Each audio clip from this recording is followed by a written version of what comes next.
while we're waiting, don't get in a panic with all of these blue tabs that I have right here. Don't get in a panic, it's okay. It's okay, I got them answered. We're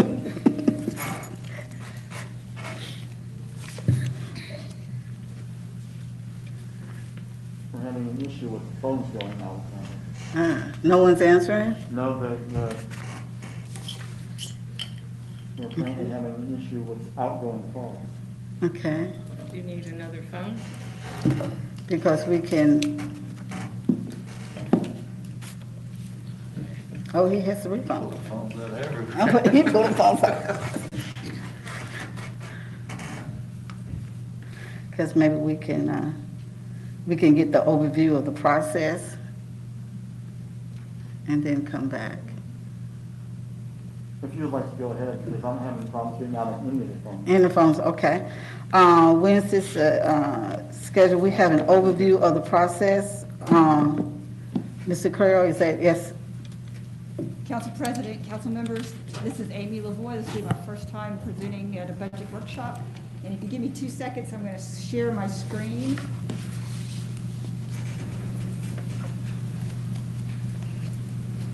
And I'm going to ask real quick if that's big enough for the people on the Teams to be able to see. Any objection? Dr. Wu, can you see that? Yes, it looks very good, thank you. Okay. All right. Can So, I hear you?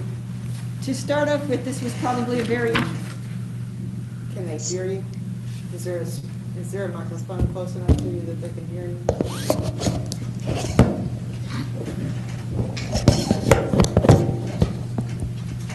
can you hear me now?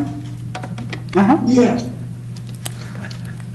So this is probably, Dick Barker goes through 40 years of financial presentations and gives it over to me, and in the first year, we have a ransomware attack and a pandemic, so I hope that doesn't hold ill for the future.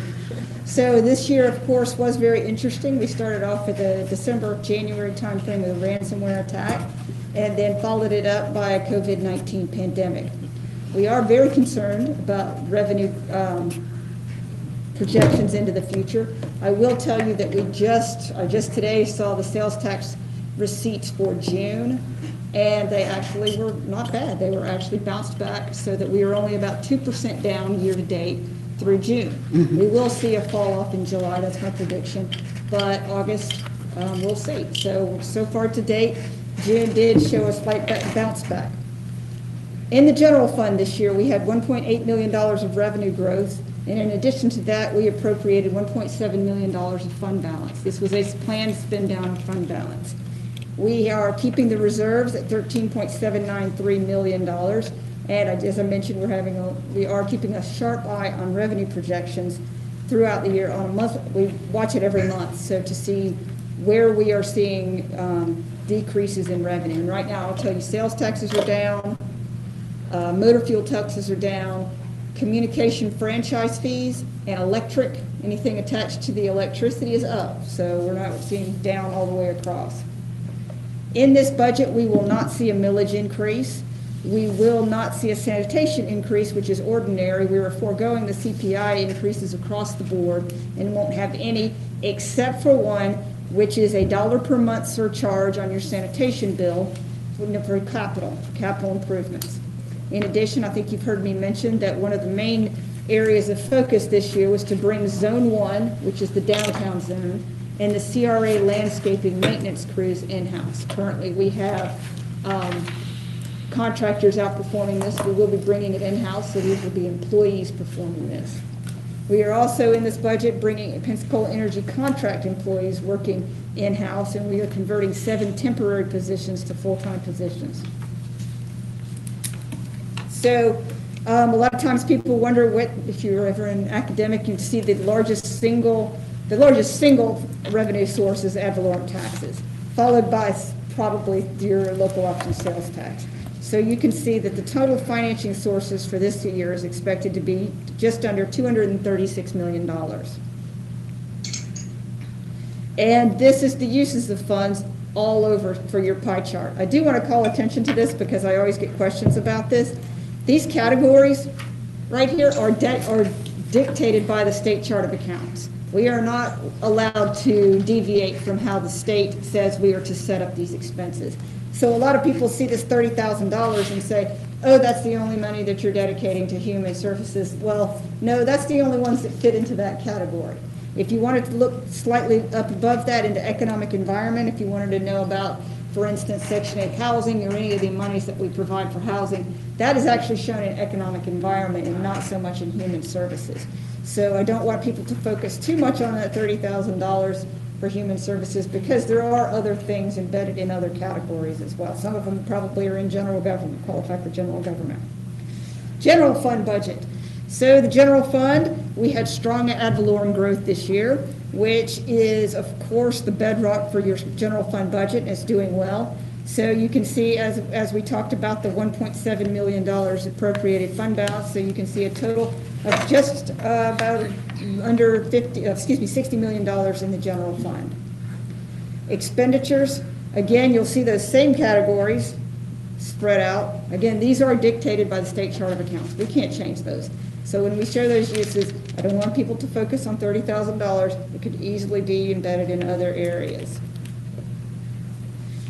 For all funds this year, you can see that in 2020, we had a $245 million budget, and we are moving down slightly to the $236 million budget for an overall budget reduction of 3.71%. In your general fund, you will see that we are up about $1.9 million for 3.27% growth. That, again, is a reflection of strong ad valorem growth appropriated to take care of issues that we have discussed previously. So, property tax, you can see again it's a 6.65% increase, strong growth for a valuation of about $4.4 billion. The estimated revenue to increase just over $1 million. That is the gross figure. So if you subtract out the amount that goes to the TIFs, we are left with a net ad valorem growth in the general fund of $711,000. The millage rate, there will be, of course, no increase in the millage rate. There is no increase in the DIB millage. And you can see that currently 1 mil is just under $4 million. So if you're ever trying to do your math about what your ad valorem equates to, $4 million is obviously easier math than $3,928,700. So, net millage again. The urban core, the valuation up strongly at 9.65%. Wasn't as strong as last year at 14.39%. Still strong growth. Stronger growth in the overall city. East Side TIF, also 16.04%, down from 26.88%. Still again, strong growth over your citywide growth. West Side, up a startling 27.82%, but still did not beat the mark for 2020 of 47.28% growth in the West Side TIF. So, as you know, I'm sure that it is no secret to you that that Pensacola Energy transfers $8 million annually to the city's general fund. That will be continued into the 21 budget. Discretionary funds for city council, we're maintaining $10,000 per council member. And for the tree planting trust fund, there have been no appropriations, and the balance as of May 31st is $526,153. Pensions. The citywide increase is $546,490. That's the increase in the pension. General pension, there was no change in any amounts. Fire, you saw an increase of about $159,000. Police went down slightly. And the Florida retirement system was up about $485,000. So when you're talking about pension increases, that's the first one of the first things you have to fund in your budget is the pension increases. So any pension increases are always solidly funded first. There are an additional 35 positions added since the beginning of FY20. So I know that we've been over there again. We've been over these before, but just so we can see the breakdown, we are seeing an additional 8 positions in FY20 that were mid-year brought in, and 27 that are new and proposed for the 21 budget. So union agreements, we're currently in negotiations. I believe we had our first meeting last week or a meeting last week and are scheduled to have additional meetings towards the end of the month. Police unions, you can see that we are in year 3 of that agreement and they are scheduled to get a 4% across the board increase. Sergeants are 4% and police at 3%. ASME is also supposed to get a 4%. Non-union employees are currently budgeted at 3%. That is something we are watching because if our revenues continue to slide, we will have to look at that 3% growth for raise for budgeted for non-union employees. If their revenues start moving back where they should, then that's a totally different ballgame. Performance-based pay will be 2%, will be available for every employee based on their performance evaluations. They can earn up to 2%. All interest income has been, we've been over this before again, I know, but interest income has been removed from the budget just because interest rates are so low, and I don't predict we're going to have, we will have interest income, but just not as much as we have seen in the past. Housing Division, Community Development Block Grant, $1.137 million. That's an increase of about $890,000. Section 8 Housing, also up about $1.6 million. Inspection Services, 83.3, and we've mentioned before that there is a one-time expenditure in the inspection services budget of $100,000 to renovate the 5th floor for better space utilization. Gas revenue is scheduled to decrease by $2.9 million. There will be no increase, we have to mention that previously, this year of 1.5%, although it's scheduled according to a CPI. And the budget reduction is primarily due to lower gas costs and not necessarily due to COVID-19. Sanitation, I know we've been over this before. They are scheduled, we're not going up with the 1.5% CPI. There is going to be a proposed $1 per month sanitation charge for capital equipment. They are in the middle now of a capital equipment renovation. So this is scheduled to continue with these funds.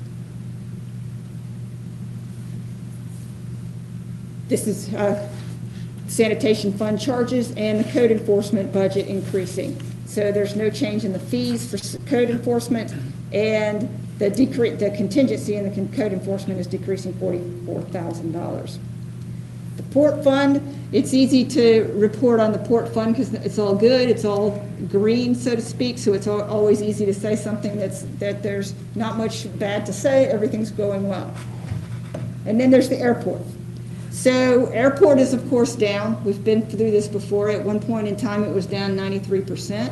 I think Matt could tell you they're significantly up from that point in time. You can see that their revenue has decreased slightly. I do want to point out and remind you that we are getting over $11 million in CARES Act money. We will draw over that over the next 2 fiscal years so that the airport is not as impacted as it is. It will still be impacted. They are still foregoing where they can, but this will make things bearable, I guess is the way to say that. So, stormwater projects you can see in your budget. I know we're going to talk about LOST 4 next, so I will forego that. And I'm sure you know this, it is your favorite time of year, the first public hearing and the second public hearing to adopt the budget. And with that, I will entertain any questions. And if you don't have any questions on the presentation and do want to move into LOST, I have a file that I can display on that and that may help you. Okay, hold on just for a moment, Ms. LaVoy. Did you get anyone on the? I am ready to try it. We just wanted to.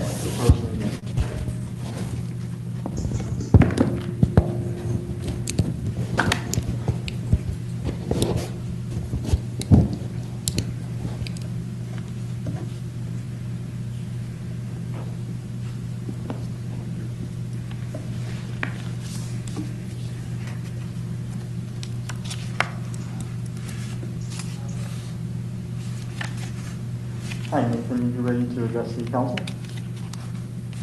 Okay, hang on one second. All right, Mr. Maroney, you have the floor and you have 3 minutes. Hello, my name is Nathan Morona. I'm a city resident. I'm calling mainly to give input on the budget. We need significant reallocation of funds, specifically away from the police budget and into areas like public housing and homelessness services, mental health services, community centers. Specifically, I'd like to talk about public housing and affordable housing because it's something that we're seeing a lot of failures on in the city. Most of the people who help this city run, people like teachers, sanitation workers, nurses, doctors, bus drivers, etc., they all live in extremely subpar housing that is unacceptable for our area in the year 2020. A lot of people are living in houses that are run by slumlords who have little recourse to get things fixed. I'd like to see some funds allocated perhaps towards some more tighter public housing or just affordable housing options. I mean, we have people using window units in the year 2020 that pump polluted air directly into their homes that have negative health impacts on their families. Specifically, I'd like to see about $3 million divested from the police budget and reallocated into affordable housing options that are highly visible. That's one big problem that we're having here is there's not enough high visibility affordable housing options. If they are out there, then they're usually in public-private partnerships, and maybe a private apartment complex will save a few units for low-income individuals, but they won't advertise that very publicly, or it's really tough to find that information when people need it, and there just aren't enough units in that category. So we just need more public visibility of affordable housing options. Perhaps that can be looked into, but about $3 million is the number that I would like to see divested from the police department and put into more affordable housing options, preferably that are public run rather than public-private partnerships. Thank you very much. Thank you, sir.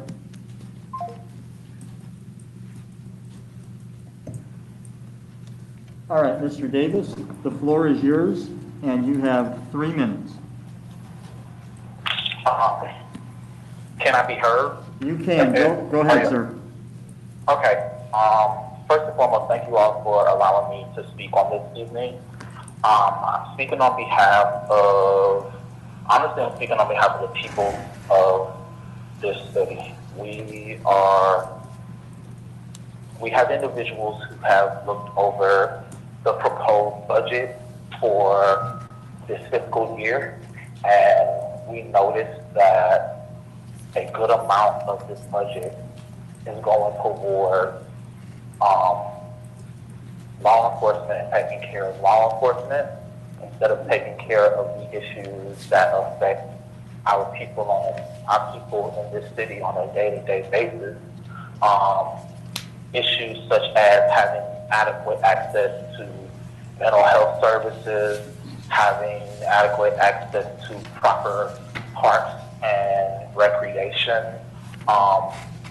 taking care of our infrastructure on our city roads, as well as drains and sewage within the area.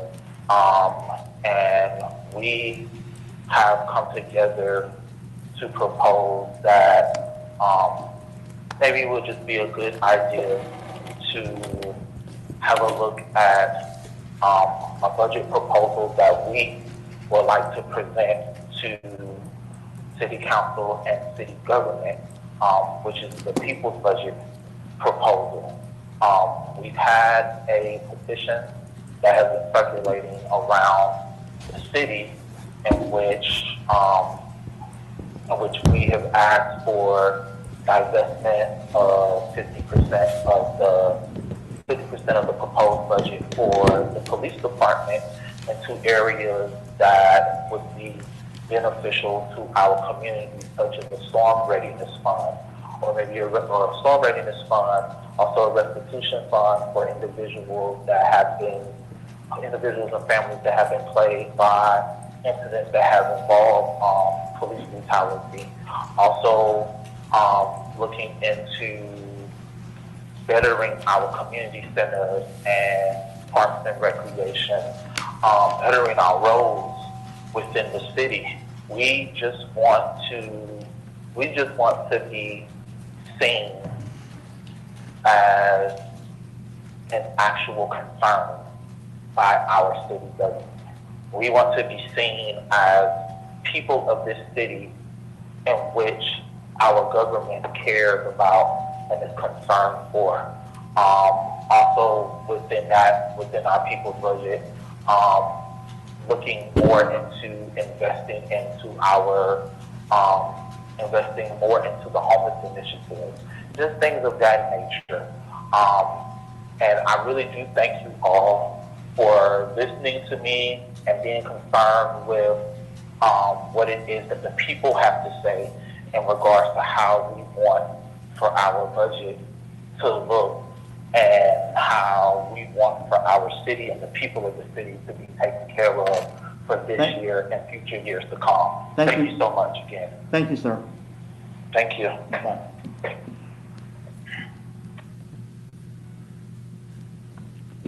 All right, Mr. Caldwell, the floor is yours, and you have 3 minutes. Hey, good evening, Council. This is Coach Caldwell, Anthony Caldwell at 2400 One King Boulevard, McGee-Field. Calling about the agenda item of Parks and Recreation at McGee-Field. Again, I've come to each council meeting, now I'm at the workshop, and I just want to be heard about McGee-Field needs. I am a volunteer at the park, and we are in dire need of a concession stand, new concession stand, press box, and a classroom, because again, we service almost 250 kids where our counterparts, SYSA and AEP. We teach homework, we do tutoring, we do, of course, athletics for the kids, but like I said, the main part of it is that we need these things because, again, central air and heat. We have a temporary fix right now by having AC units in the bathrooms, but again, we don't have AC cooling in the classroom, in the press box.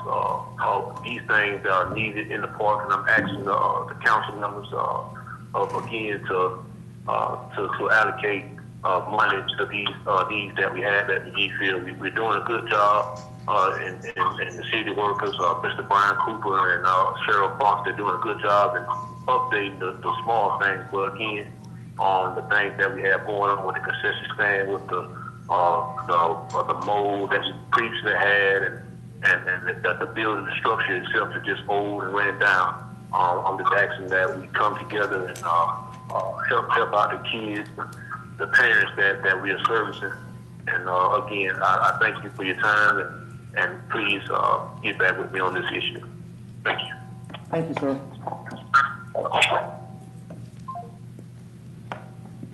All right, Mr. Wagley, you have 3 minutes, and the floor is yours. Thank you very much. Good afternoon, Council. Again, this is Christian Wagley. I live at 801 East Monroe Street here in Pensacola. And I'm speaking on behalf of Healthy Gulf. We're a nonprofit organization dedicated to the Gulf of Mexico and the waterways and the communities along its shores. I do want to thank you all for, in the past, issuing formal resolutions against oil and gas drilling off the coast of Florida. That's something that I spent a lot of time on. And I wanted to relate that to the budget for the city and some of our long-term goals. As you know, the council had a climate task force that issued a report to the council and to the city almost 2 years ago. And one of the main recommendations was that the city of Pensacola needs to transition its operations to 100% renewable energy, which would be solar, mainly solar for our area, wind, by the year 2040, which is in line with about 10 other Florida cities that set a similar goal. So I also had the honor of serving on Mayor Robinson's transition team, and I reiterated that goal in my report based on input from the community. And so I'm hoping that the council will take the opportunity today to ask some good questions of staff, to look at where some of the budget is being directed to making those changes. I mean, we have 20 years to do it, looking out to the year 2040, but it's absolutely where we have to go, and ultimately it will save the city money and certainly dramatically clean up our environment and public health by switching to renewable forms of energy. I do want to mention specifically one element of that I did include in my transition team report is about Pensacola Energy, and the city will need to eventually transition away from its natural gas utility. And while that may sound scary at first, I mean, consider that we have 20 years to do that. And I think that one of the most frustrating things that citizens sometimes have about government is when we know we have to do something and we just keep avoiding it or kicking the can down the road. And so when we have 20 years to plan for something, there's plenty of time to do that. And I would encourage you to ask some questions and look to see how that transition is being made. It's not going to happen overnight. We have plenty of time to do it in an orderly and efficient way. So I encourage you to ask questions of that. See what the situation is with that as we work toward that 100% renewable goal. And as always, I thank you all for the opportunity to comment, and thank you all for your service. Thank you, sir. Ms. Watkins, the floor is yours, and you have 3 minutes. Okay, hello, council. Thank you for taking my call. I saw in the 2019 budget that there was $14 million used for human services, and I can't figure out what that was for.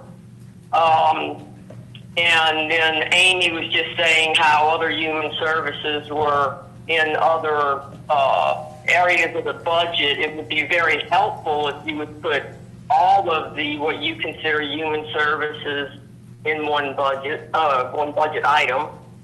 And then I just think in such a time of crisis, 1 of 3 people can't afford rent. I myself am a landlord. I am not evicting anyone, and they are behind on rent, but there's going to be major evictions. I think we need to increase the affordable housing inventory. You can probably build 20, 30 tiny houses on a piece of land in probably a week and a half, with a good crew.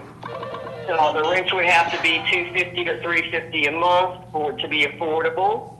And I think that there are several items. I just picked a couple of items in the budget that I see where money could come from easily.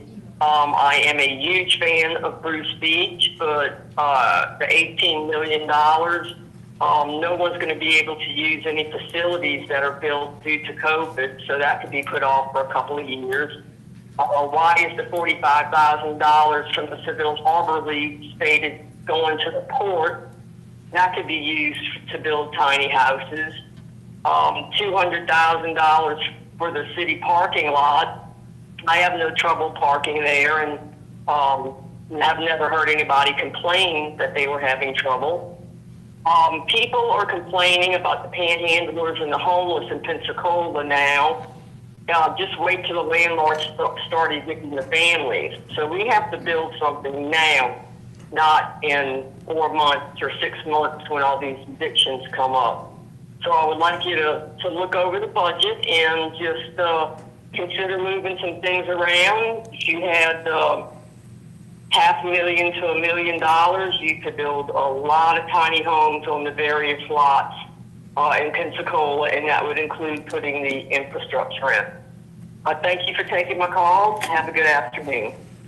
Thank you, ma'am. Okay. And that's all the speakers we have now. Okay, thank you, Ms. Lavoy.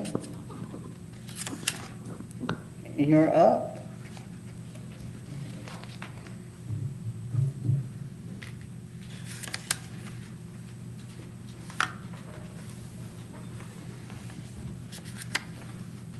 Council members, we have before you, I know we want to move into the LOST portion of it. So I know each of you have been giving the LOST report for, as of May 31st, I believe. So LOST is allocated for a 10-year period through the life of the tax. But any plan, any capital improvement plan, any LOST plan, anything of that variety is always a dynamic document. So if you want to look at things in future years and reprioritize them, or if you think there's something that used to be a priority but isn't and would prefer in future years to reprioritize them, that's something that the council can certainly take a look at if they would like to do that. I do caution you about trying to reallocate stuff in the fiscal year 20 or 21 budget just because of the ripple effects of how it would affect ongoing projects. But I'm going to display it on there. I'm trying to make it large enough so that the people on Teams can read it at the same time. I may switch on you midstream, but if there's any questions that you have, we can walk through the different areas of LOS, local option sales tax. Or if there's a particular area you'd like to skip to, that may make the expedite things.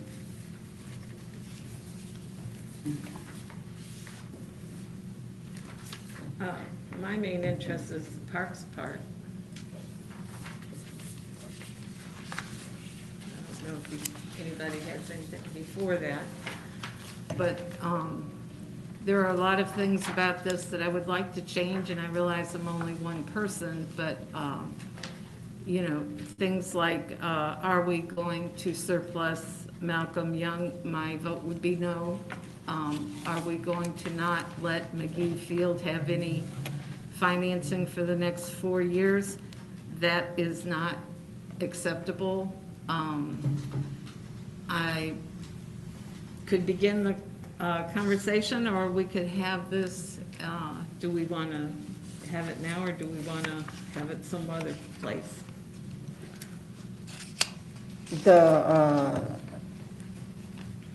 Your interest is in parks, and do we have any questions about the airport?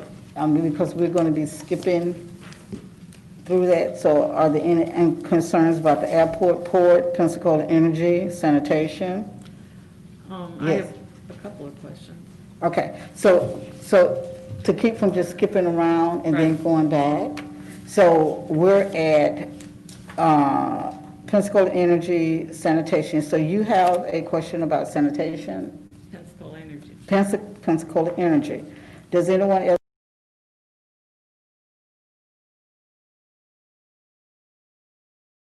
have a question of the airport or port? Okay, let's start. Also. You have one on the port? So that's why we're going to go down the line. So let's go to airport. Ms. Hill. For the port, are we? Okay, it's the port, okay? The port. I had a question as to why we're transferring the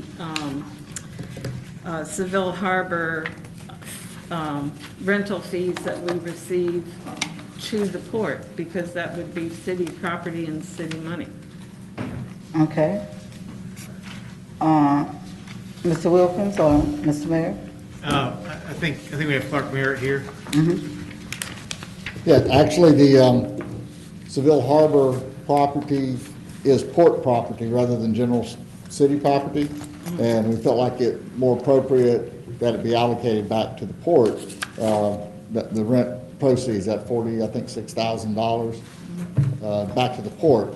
When we made that decision, actually the port, we weren't sure how the port was going to do and how it was doing, but we also transferred.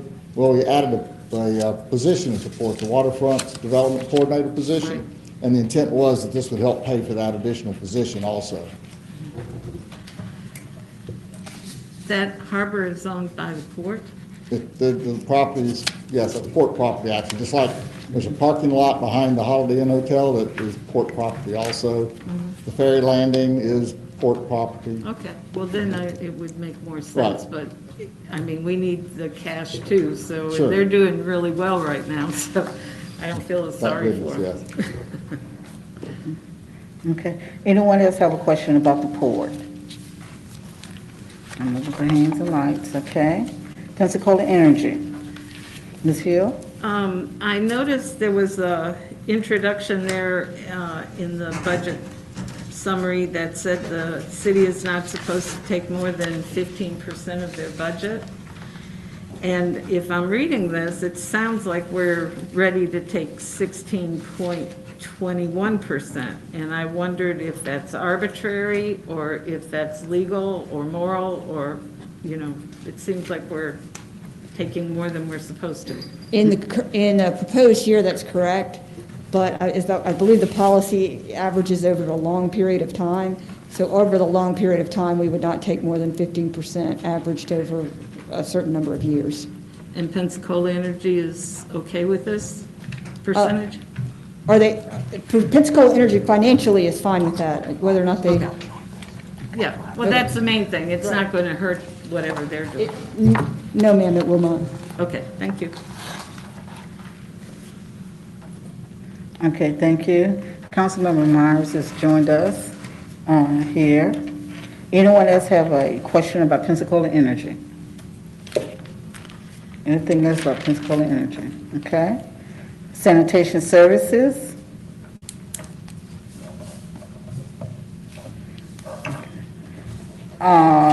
Economic Development and Tech Resources.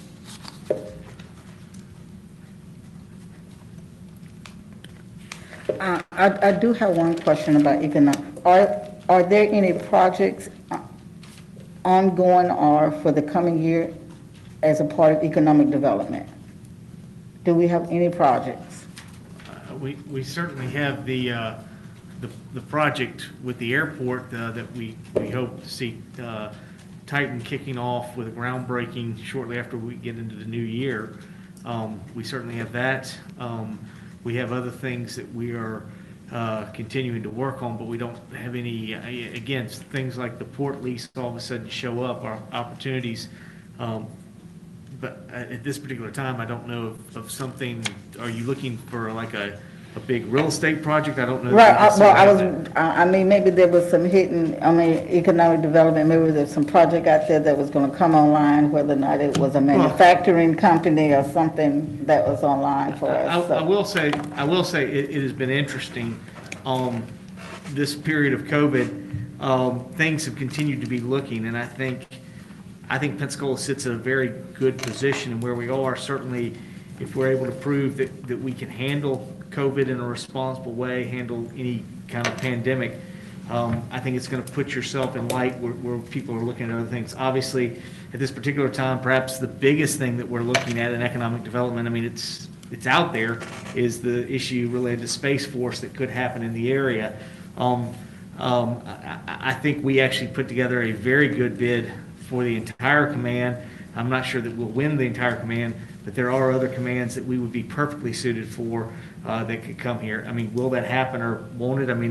It's out there, but I think we have real possibilities. We had a company come to us that was biotech. When I worked with them, they came to me. I got them with Scott Luth.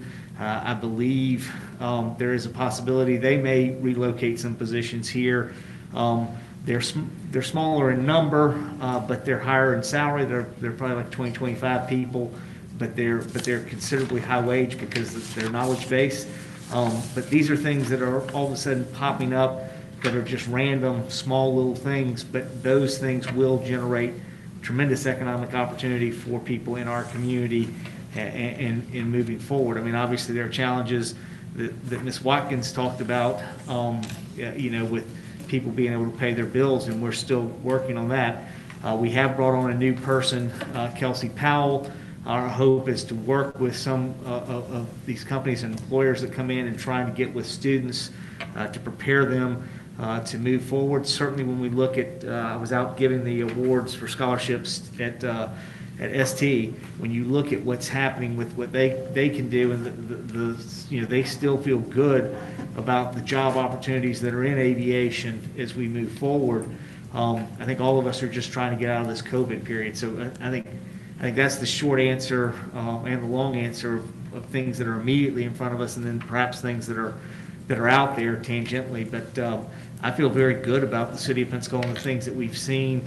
If we can convince people we can come out of COVID in a good way, and that we're a responsible community and get out of it in a good way and protect people with safety, I think the sky's the limit for our community. Okay, thank you.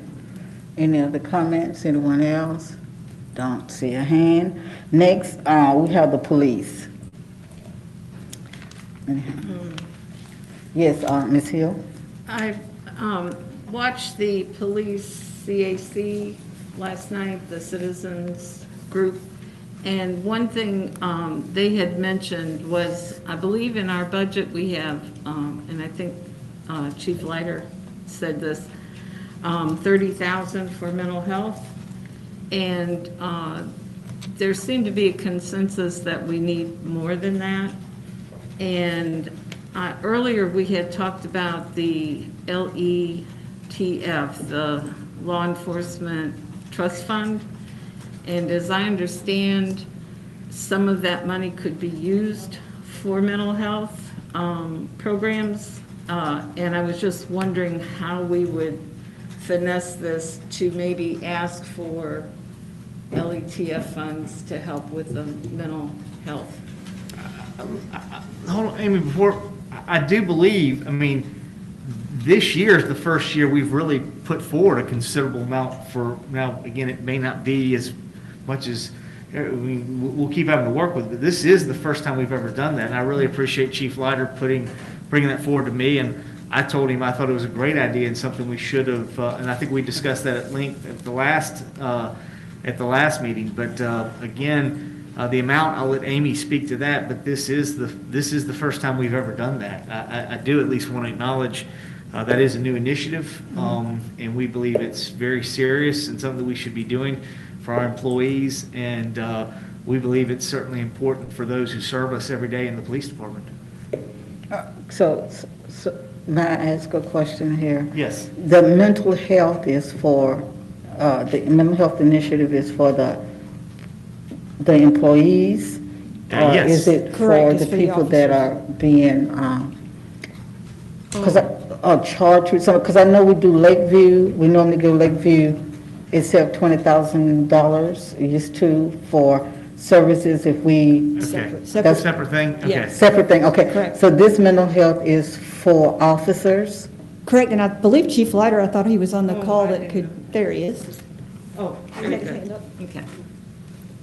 Yes, thank you. Real quick to answer Councilperson Hill's question. The first funding source we went to was a law enforcement trust fund. That just seemed like an easy answer, but unfortunately it doesn't meet the legal requirements. So it's kicked back from legal. It just doesn't qualify, unfortunately. So the money we asked for, our intentions are to pay for the bulk of the program out of lap salary. We anticipate lap salary through the year.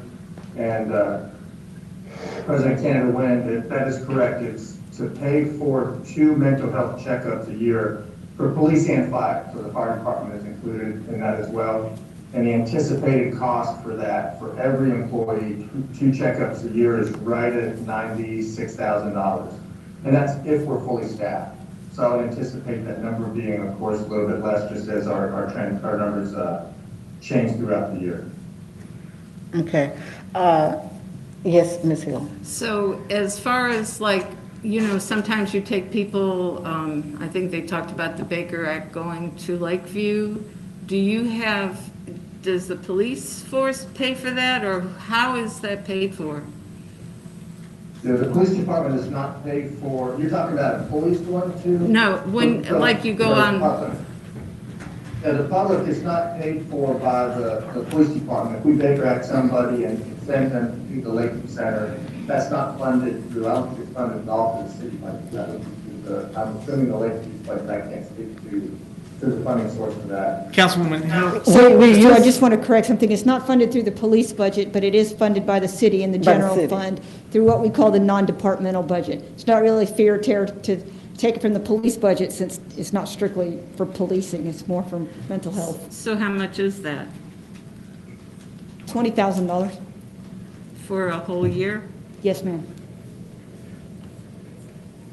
I mean, Yes. I believe that's a supplemental. For the most part, it's the state that picks up the cost associated with that. Yeah, that's state funding that covers that. I mean, we're supplementally helping, but that really is the state's, that's their responsibility and what they should be doing. And I do believe as we look forward to next year's initiatives and we need to probably do that here in the next month, initiatives that we need to be looking at in Tallahassee. I do believe that's one of the things that we ought to be asking for is more mental health funding. I mean, at the League of Cities, there's not a city that doesn't say, boy, we could use more mental health funding. So, and I think the counties would feel the exact same way because they often they do end up paying for those people when they go to the jail. So the city doesn't necessarily bear the cost of it, but both the state and the county through the jail do bear the cost of that. Well, I think that's Yes.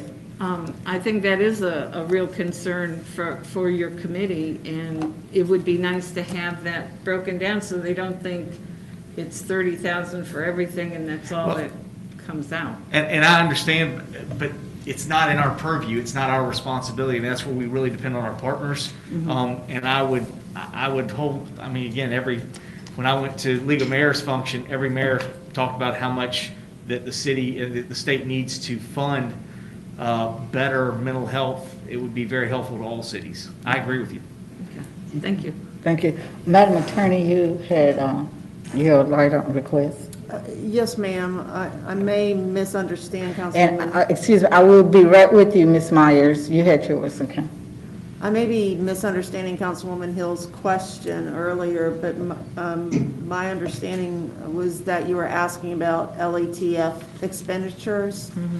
Those expenditures can be made to not-for-profits that apply for funding to the police department, but it's a very fact-specific inquiry, and there are legal parameters under the statute as to how those monies can be spent. As Chief Leiter already alluded to, the money could not be spent, for example, for mental health services for the officers themselves.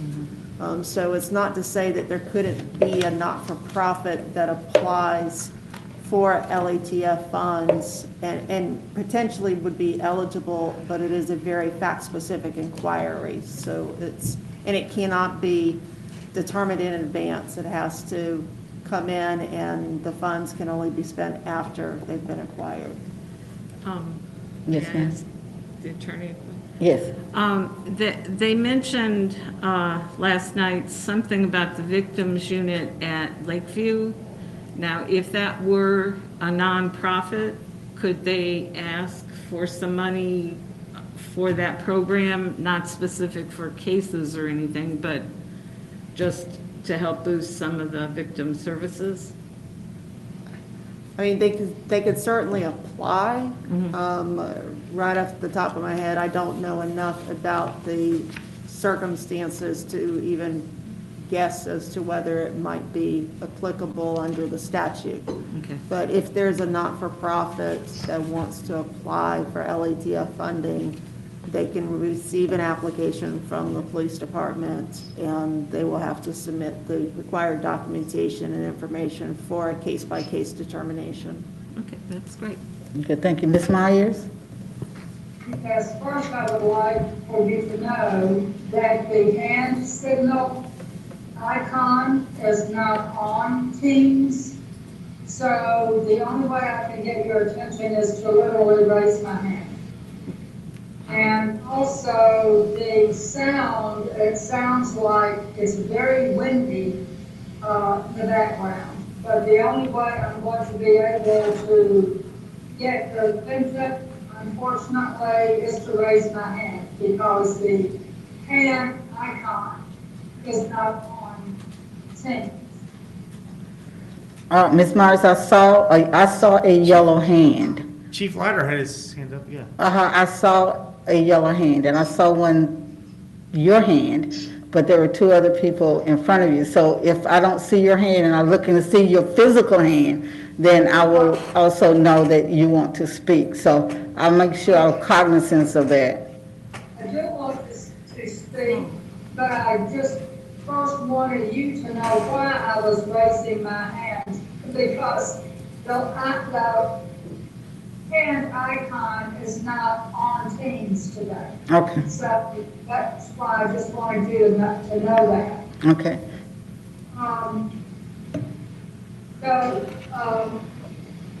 I have a comment and a question for Chief Leiter. And it has to do with the Americans with Disabilities Act. Mental illness is considered a disability under the Americans with Disabilities Act. So the police often come in contact with people with various types of disabilities. Some can appear to be mental illness, some can for a number of reasons. The person may have had an epileptic seizure, and when they encounter the police, they can seem very disoriented, not follow instructions. People who are not mentally ill, but who have developmental disabilities, may have a difficult time following instructions and communicating. People who are deaf or hearing impaired may have a difficult time following instructions and communicating with the police. We have a duty under the Americans with Disabilities Act to ensure that law enforcement contact is appropriate for people with disabilities. So I wanted to ask Chief Leiter, what training have you budgeted for to train police officers in one, sensitivity awareness regarding people with disabilities, including people with mental illness, and how to appropriately respond to recognize people with disabilities and to respond appropriately? Chief? Yeah, great question. For the training specific to the budget, it's lumped in for the most part as just 1 month training. So we do train to that. We train new officers that come in specific to autism is one that we're required to train. We have an in-house trainer for that. So there's no cost for that training.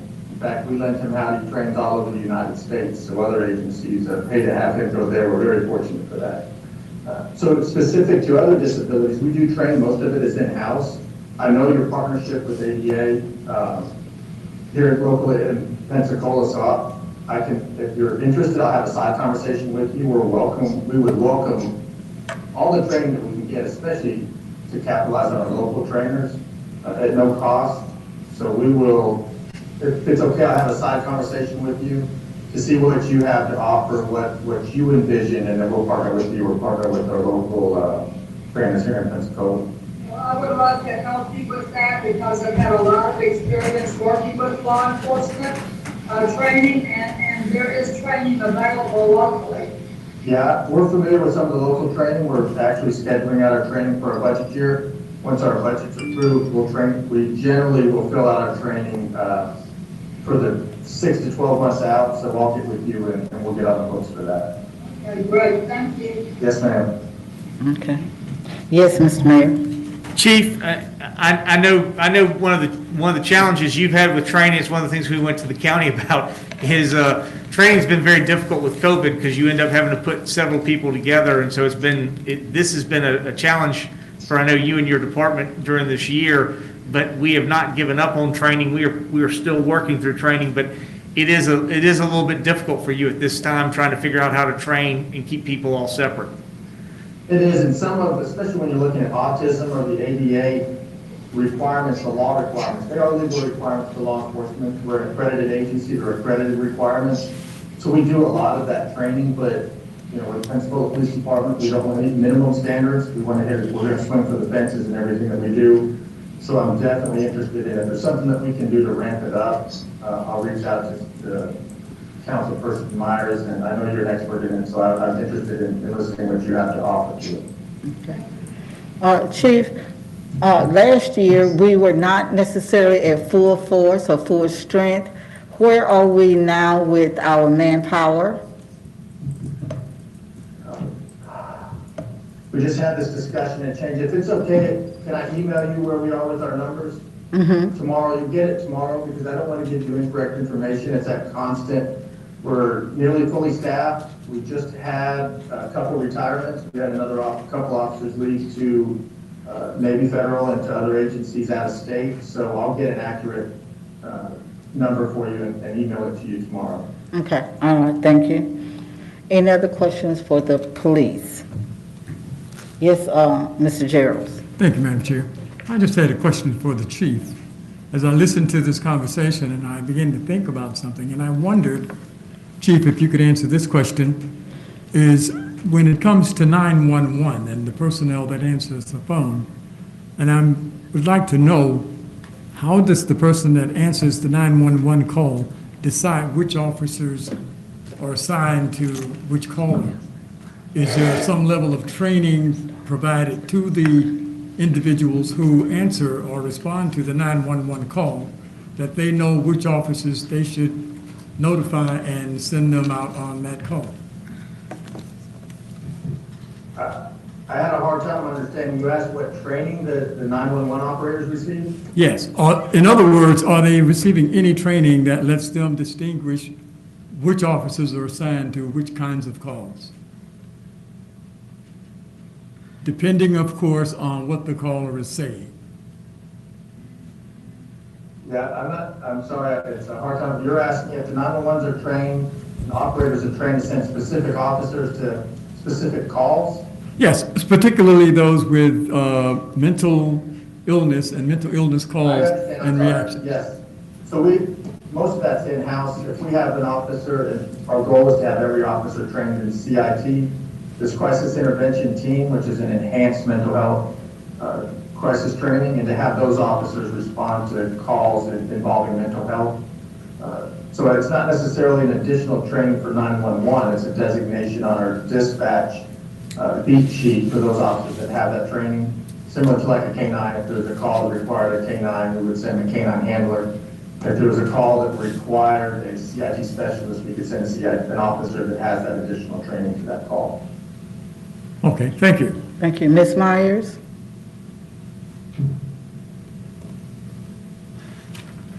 Ms. Myers, you need to hit your mute button. You're muted. First, I'd like to say, Chief Lawyer, that I'm very proud of our police department.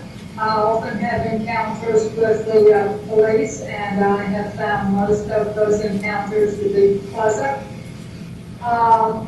So I wanted to ask you about LOST funds that are used for the police department.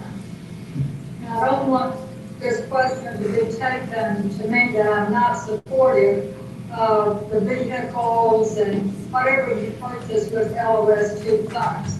But what I really want to know is, and I ask this every budget cycle, the equipment and the vehicles that you all purchase with LOST funds, would you need those vehicles and equipment even if we did not have LOST funds to pay for it?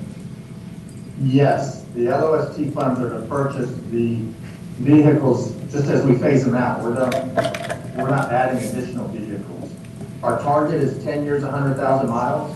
We have police vehicles in service that are 124,000 miles plus that are in service and older than 10 years. And we've been, our replacement cycle is off a little bit.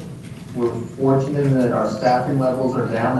I say fortunate. It's unfortunate our staffing levels are down. But one of the side, the benefit of it is that our replacement cycle, we can absorb that longer. Instead of replacing in 10 years, some of the vehicles we can push out to 11 or 12 years because they don't have those miles.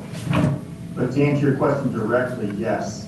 Without LOST, we need every vehicle that is requested in the LOST. Okay, so I guess what I'm getting at is if all of the vehicles that we need, and we buy other things with LOST for law enforcement, I see that as the ordinary and necessary funding of the police department.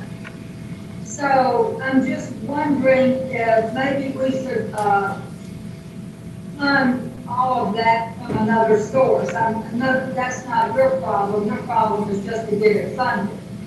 So that's why I raised that issue, because I do believe that all of this is necessary in the ordinary course of our police department's work. I believe that LOST should be used for enhancements, not ordinary, and necessary, everyday, running of departments. So that's why I asked that question, just because in the future I'd like to look at maybe getting, covering all those costs from another source. But anyway, thank you for answering the question. Okay. Yeah, I appreciate that. Yeah, the question on how it's funded is outside of my wheelhouse. I would like to take a moment. I appreciate you opened your statement with your support for us, the police department. You've always been a huge supporter, as all of the council members have. I've been very fortunate to, as the chief, we have overwhelming support from our elected officials, certainly from the mayor's office. And in cities that don't always get that at a time when you can see all of this animosity and pushback towards law enforcement, to have our elected officials stand up and publicly say, we support you, when it's not always popular or political to do so. I really sincerely appreciate you saying that. Okay, thank you. Any other questions for the police department? Okay, don't see any hands. The fire department. Any questions for the fire department? Okay. Yes, Ms. Myers. Again, I would just like to say that I'm very proud of our fire department. I think we have a superb chief, and I think they're doing a fantastic job. I love our fire department. And I just want to let you know that I support your budget request, and if there's anything else that you need, I'd like to know about that too. Okay, thank you. I would like to know about our cadet program.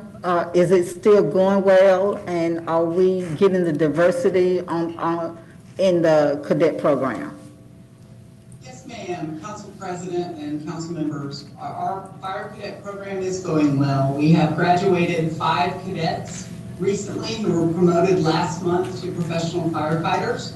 They're on the job today, and we are actually going through the process of interviews right now. So we are very focused on not just equality, but also equitable recruitment and hiring and retention, and we'd love to get some local qualified candidates, so we're going through interviews right now. Okay. Does the fire department still respond predominantly to medical calls versus fire calls? Yes, ma'am. Council President, the majority of our responses are medical call related. However, due to COVID-19, we have had to protect our firefighting workforce. There's only one group of people coming with breathing air on their backs that can rescue victims from smoke. And so we have collaborated with Escambia EMS, and we're following national best practices. So we have reduced some of the medical type calls that we run. So you will see a reduction in the number of medical calls that we run just since COVID-19. But we do plan to resume that full level of response. We do continue to respond to critical medical situations. Okay, thank you. Any other questions for the fire? I don't see a hand. Okay, planning services, thank you. Okay, inspection services. Housing.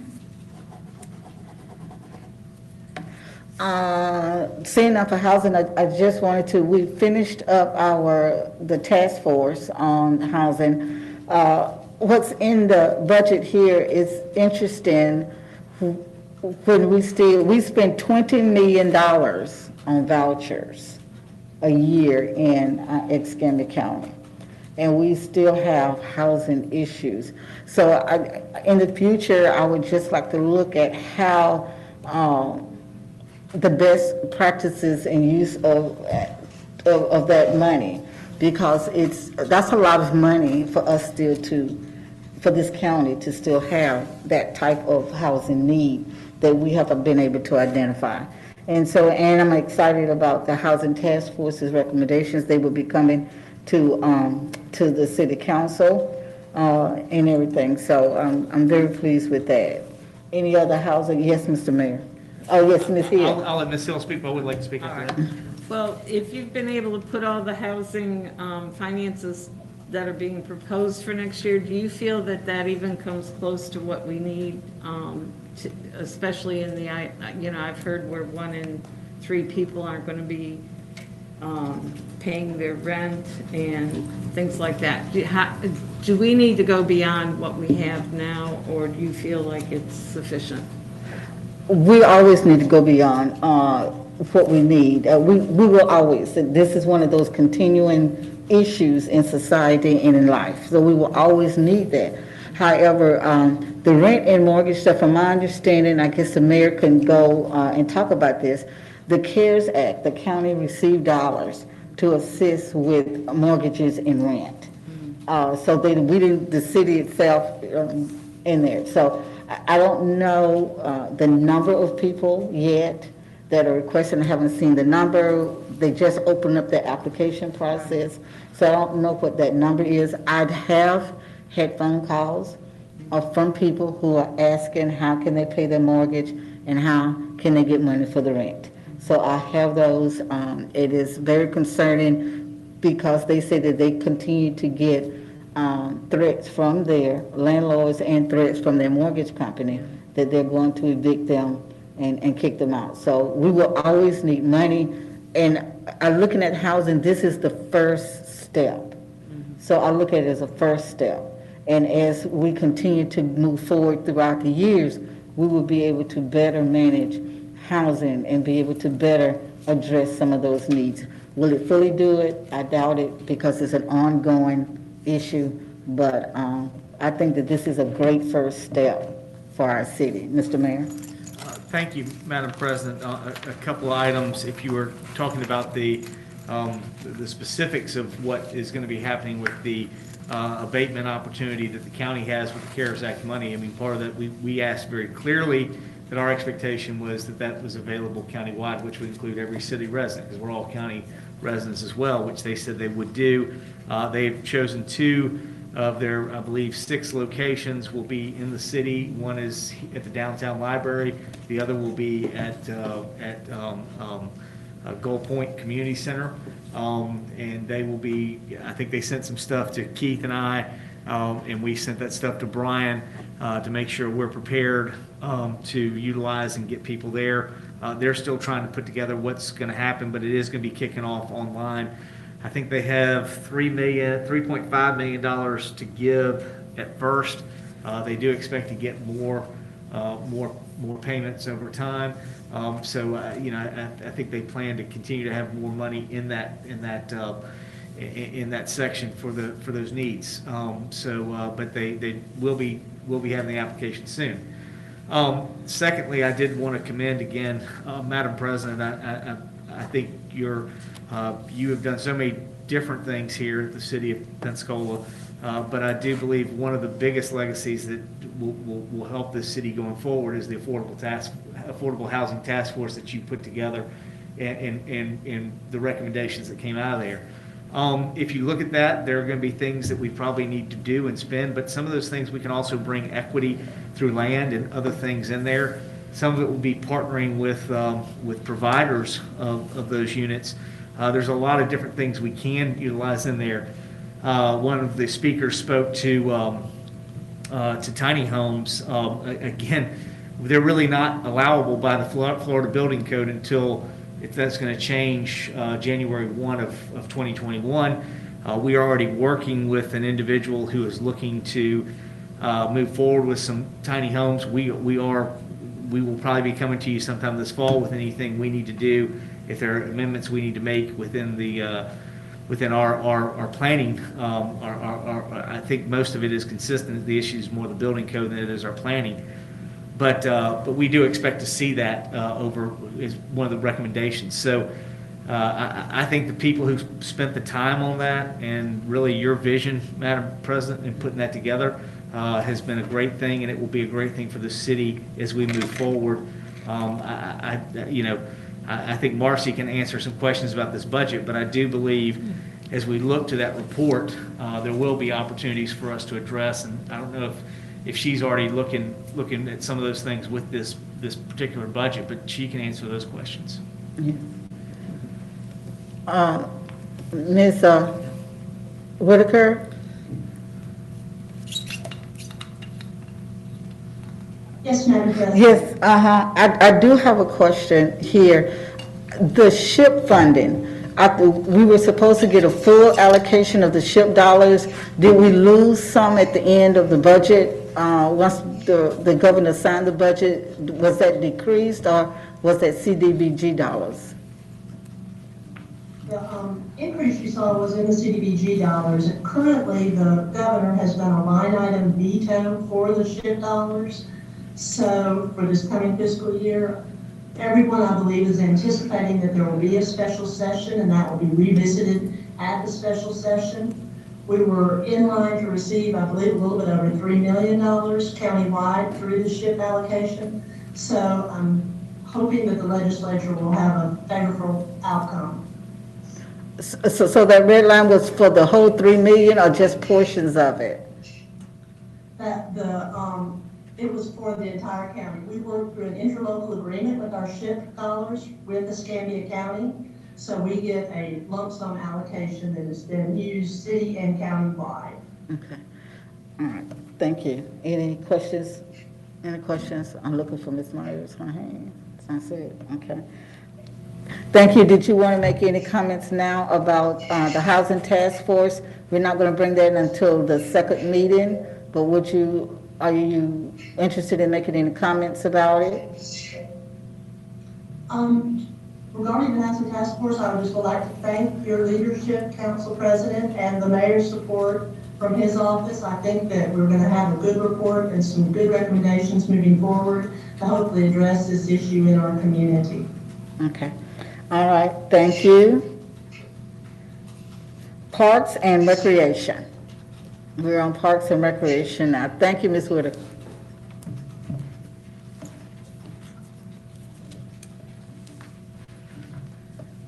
Okay, yes, ma'am, Ms. Hill. I want to know how we change the allocations. These were allocations, I think some of this was allocated before we even got on council, some of us, and we inherited from one year to the next, and I think it's time to kind of readdress it and see if it still meets our needs of our districts and our parks. And so I'm not sure how to tackle this. Okay, I know one of the issues you had was for McGee Field. Okay, what is the total amount needed, or what was that request for McGee Field? Let's see. Coach Caldwell sent this paper. I don't know if you've had a chance to look at it, but they have some basic, they need a press box, they need bathrooms. Their bathrooms have no air conditioning and are full of mold. There's another concession stand is really decrepit. So with all of the things, they need at least $729,000 for all of that. I don't know that we have to, tackle all of it at once, but there are some things, I guess if we make a bid for several things, you get things done better than if you parse it out, so. Is that list of needs, that total price, is that confirmed by our staff as to the needs of McGee Field? Is Mr. Cooper here? Is he on the? I'll have to ask Mr. Cooper, if Parks Director, are you available? Good afternoon, everyone. I'm having a hard time understanding the question. It's kind of muffled. If someone could rephrase the question, I'd appreciate it. Okay.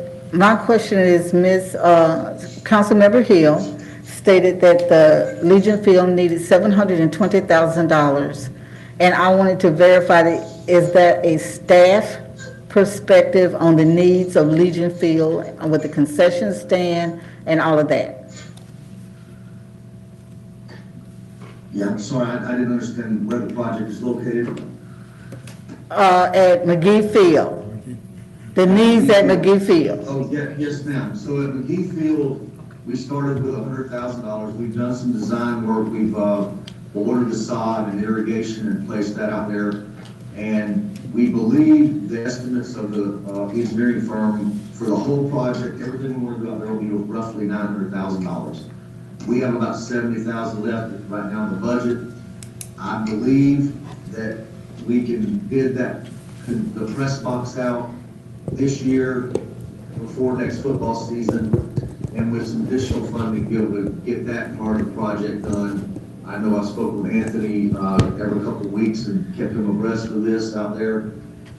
Ideally, we have the funding in hand to do the entire project, and he's correct, the concession and restroom facilities are dated, they're tired, they do need a lot of work. We made some Band-Aid repairs and efforts prior to each football season the last few years to get them through, but overall, we really need some new facilities at McGee Field. Okay. Ms. Myers?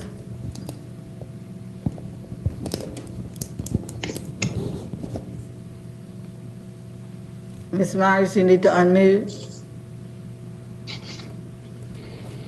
Okay, first of all, let me say, so you can understand why race might butt in or something, when there is something on the screen that I can't see you at all.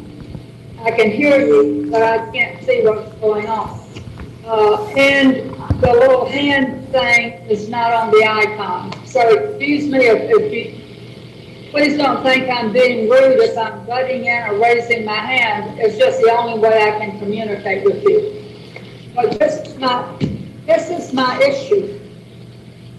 And I would really like an answer to it. There is not one community center or athletic field in District 2. If you look at the community centers, well, District 6 has quite a few community centers and athletic fields, and you're getting ready to have a $16 million greenway and water park and all of that. And yet, it doesn't seem to me that council has ever been concerned that in District 2, there's not a community center, there's not even an athletic field.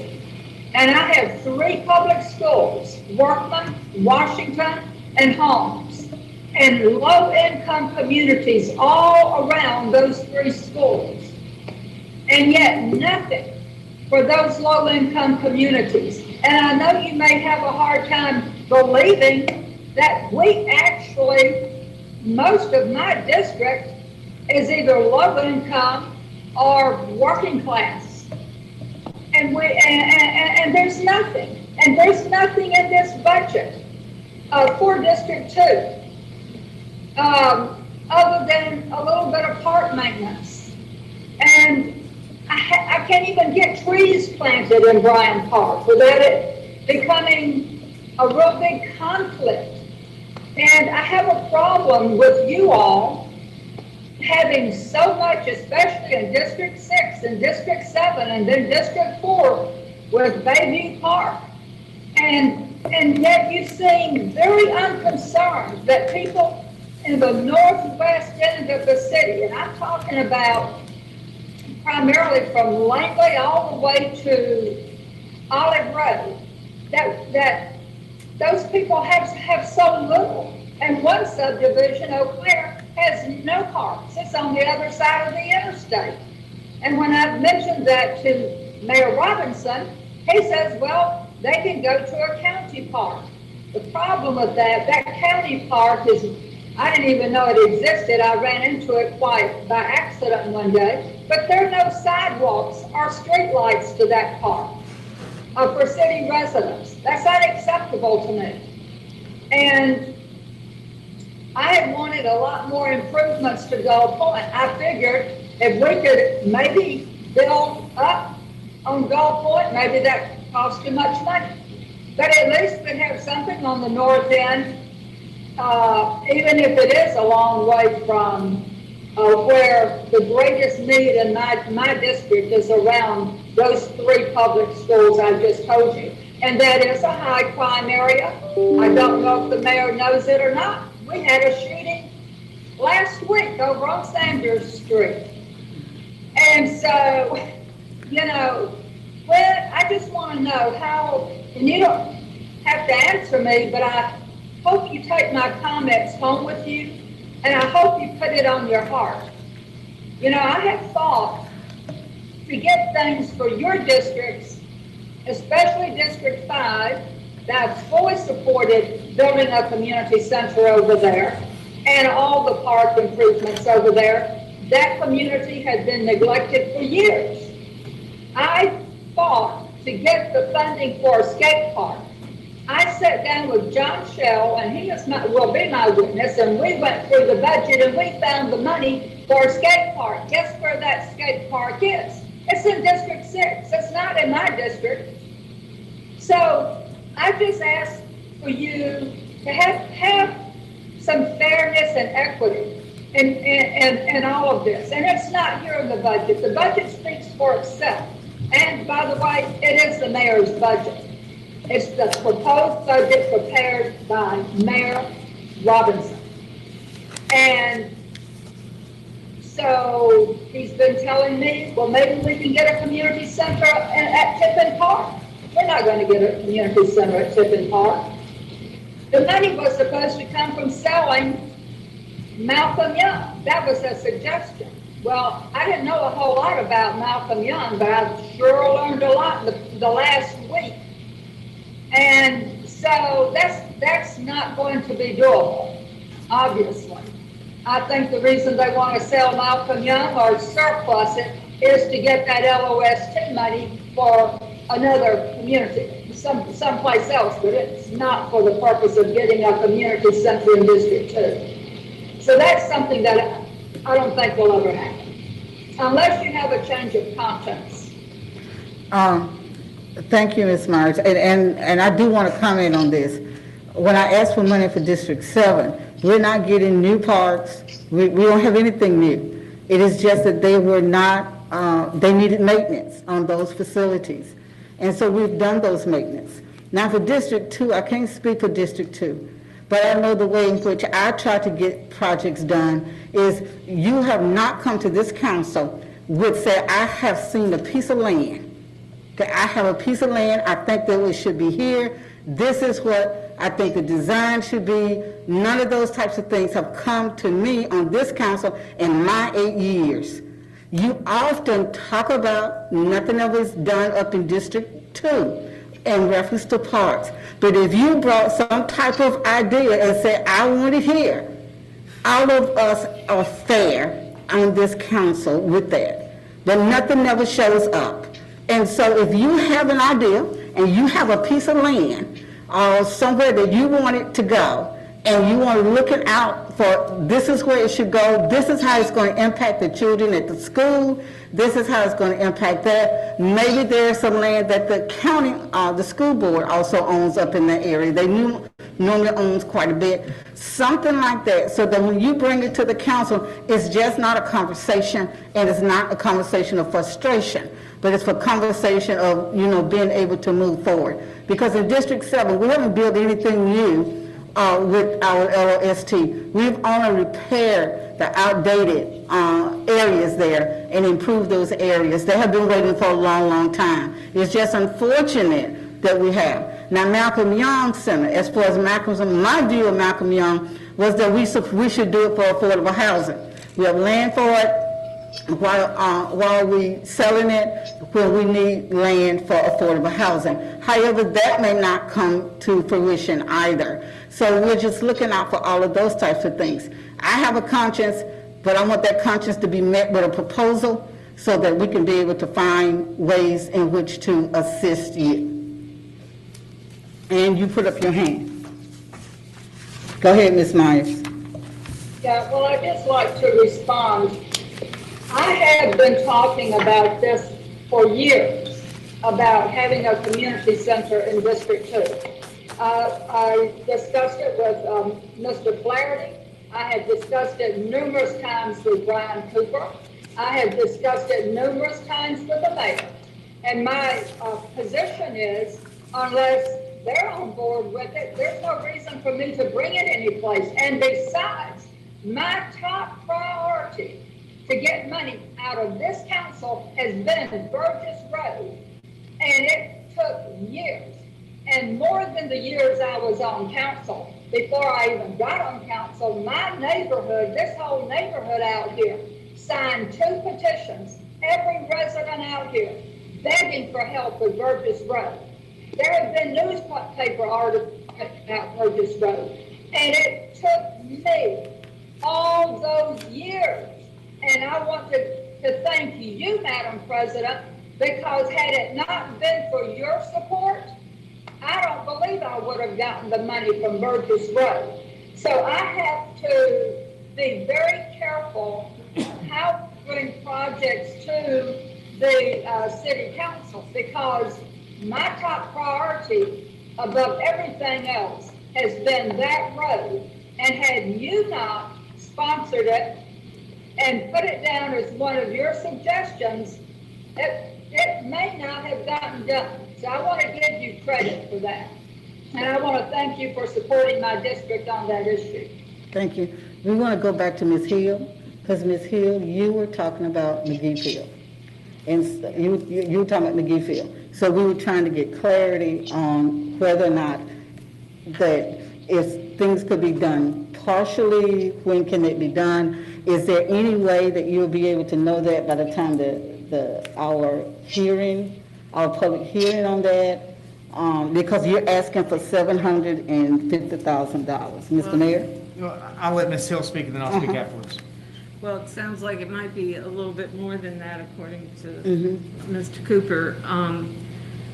I guess when I look at some of the information our budget analyst has provided, there seems to be pretty reasonable places that we might be able to find money besides taking it from selling Malcolm Young.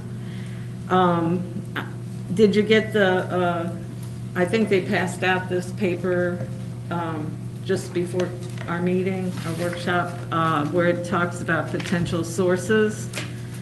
$1 million at Sanders Beach, 36,000. These are leftovers or not assigned. These funds are remaining. These funds are unbudgeted. These funds are not assigned to any particular, and there's 1.6 million, if I can read the summary here, that we may be able to draw from without letting that gym go. Okay. The issue there is we were still trying to work to do our environmental issues there. But at the Sanders Beach, Colleen Jones, because everything was not done. However, with looking at some portion or something like that, we may be able to work through some of those things. But for 990,000, I think that if we look at what can we do now that would bring up, because I know it's been 15 years, I think, since any major projects have been done, because we got $1 million or so at that time to do the major improvements at Legion Field. Because I was at McGee Field, because I was District 6 rep when we did those improvements. So, so if we could get some type of breakdown, that would be helpful. Mr. Mayor? Yes. I want to be real clear here that everything in the traditional sense that we went through asking earlier with those things, those are absolutely budgets that we've been able to look at, address, and create for this year. When it comes to LOST, these are things y'all set aside before myself, Councilwoman Hill, Councilmember Moore came on board. I mean, these things, and this is the challenge when you fund in this way, that all of a sudden things become set in stone, or people think they're set in stone. I mean, I don't disagree, Councilwoman Hill, that I think there is the ability for this board to change it if they want to, but you suggest changes and all of a sudden it is attached to somebody else's stuff, and it becomes very challenging. So according to Councilwoman Myers, again, we have this budget is not from the LOST side. It's what y'all have done before Councilwoman Hill, and Moore, or myself got here, or even the next two council members who we know are coming soon. They also will walk into this with not a real ability to adjust. And again, if it were up to me, I would have done things differently, but this is what we're living with. This is the way it's been set aside. Let me say very clearly from the dais and very publicly, I think what we need to be doing at McGee Field and a community center in District 2 are important to the city and things that we want to pursue. We have land where we can do it, right there. I forget the name of the park at John Carroll and Tippin, which is that Tippin Park? Yeah. Is that Tippin Park? Huh? Yes, it's Tippin Park. We have land that would work. I know I've talked with Brian, because of facilities that we have out there, it would actually be conducive to programming that we have in the area if we had a community center out there similar. So it would be great. But let me say, the work that we need to be doing at McGee Field and the bathrooms are just as important. They both are important issues to the city in the mission which we are doing. Now, again, I do not see, I'm going to say this from the dais where I am, I'm not saying people may feel differently. I feel both of those are bigger priorities to the mission of what we do than what we're doing with Malcolm Young. I appreciate what Lighthouse does. I understand what they're using with it, but it is not our mission. And what we should be doing with our money is investing, because the children and the people that we are serving both at McGee Field and with the District 2 Community Center would much more be consistent with our mission than what we're doing. Ultimately, y'all have to vote, but please know my position is both McGee Field and a community center in District 2 would be I think mission relevant. I do not see the current use of Malcolm Young as mission relevant to what we're doing at the city of Pensacola. And I think it's one of the things we should divest ourselves in and figure out how to invest in the actual things that we are doing and we should be doing. That's my opinion. Y'all ultimately have to vote on it, but that's my position. Since Councilwoman Myers wanted to know my position and stated, I'm more than happy to state that for the council, what I think is consistent.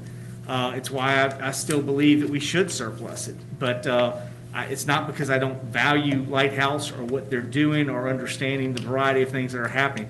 I just think we have a mission. We have facilities that need to be upgraded in places that we need to be taken care of. And that would be where I would go with the first two.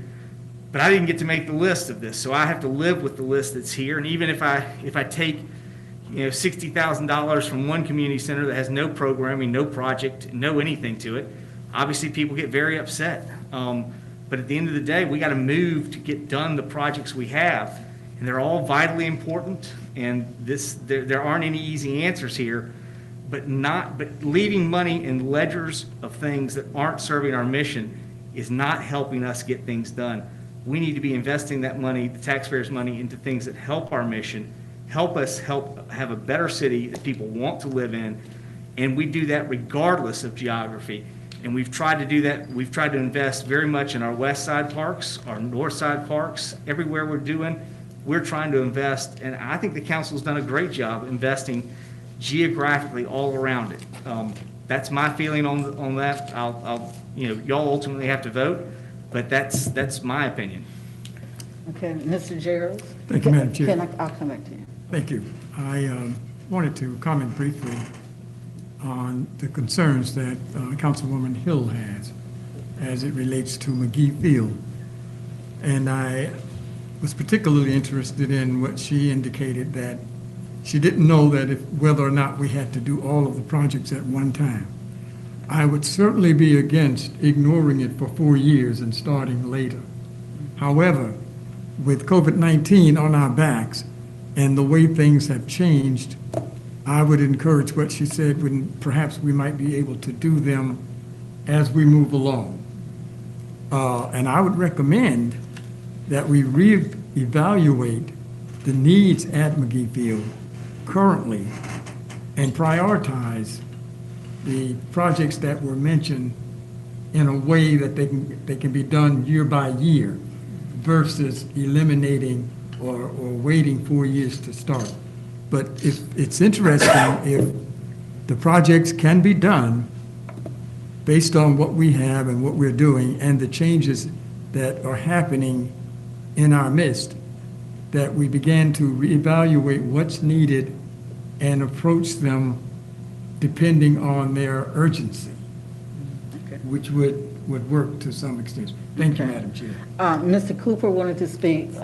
Mr. Cooper, did you want to speak, or you want Councilmember Hill to speak? I was going to echo Councilman Gerald's comment that we have done an assessment and we have it prepared to do in phases. Phase 1 being the press box / educational component underneath the press box, and then phase 2 at a later date, concession restroom facilities and possible expansion of the parking lot. Parking's a major problem at McGee Field.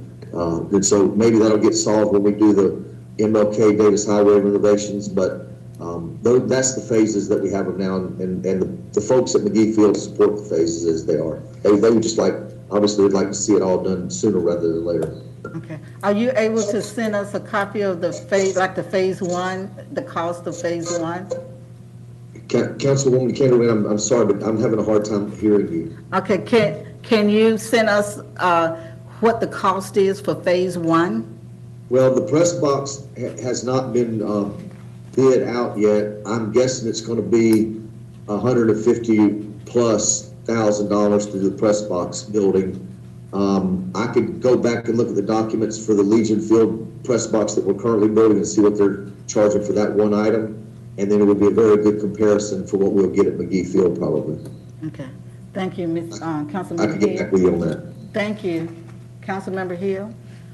I'm fine with dividing it up into projects, but we need to have it in those years, like so much for 2021, so much for the next and the couple. Right now, there's nothing in there, so that's where I have the problem, except for what's left over for this year. So I could work with Mr. Crayer or try to get, that funding material together for the next council meeting. Yes, ma'am, for the public hearing? Yeah. Yes, okay. All right. Okay, do you have any other questions for Parks and Rec? Well, we keep referring back to, being locked into this plan that was apparently done, you may know whatever year that was, but it's definitely been some time. And it causes problems among us. I don't like the disagreement. Is there any way that we could tackle the whole LOST and work it out for our needs instead of what was needed 4 or 5 years ago? Ms. LeBoy?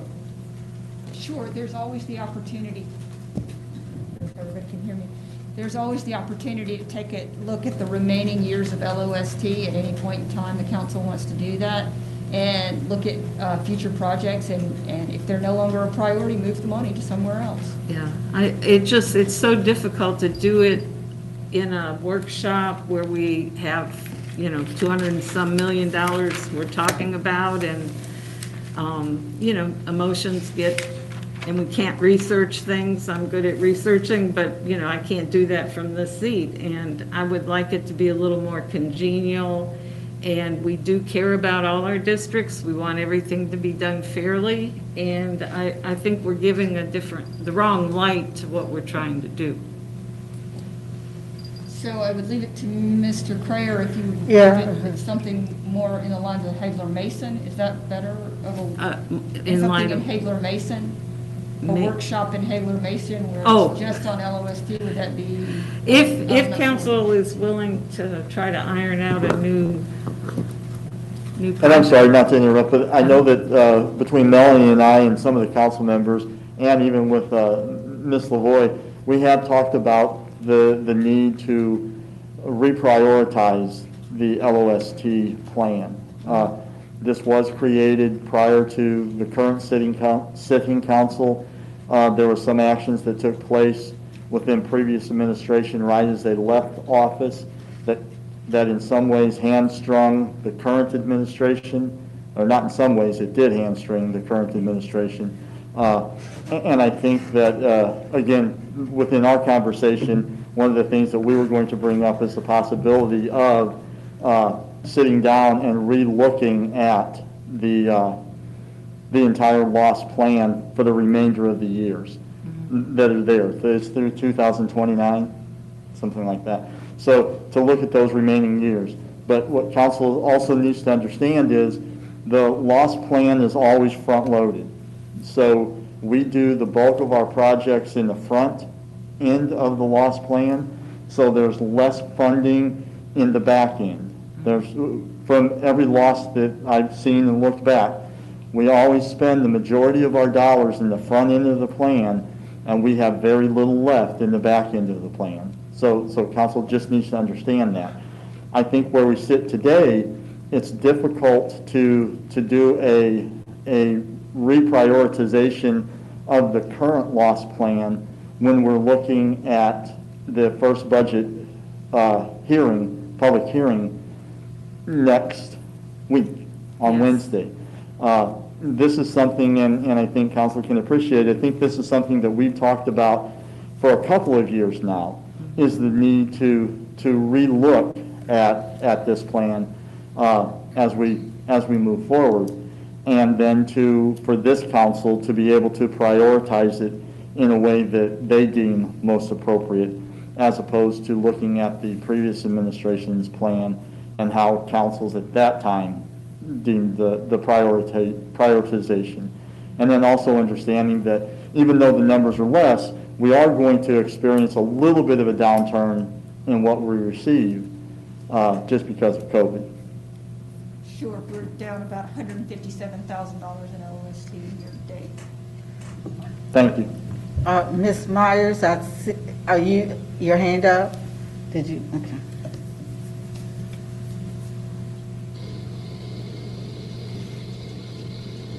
I do think we need to have another look at LOST.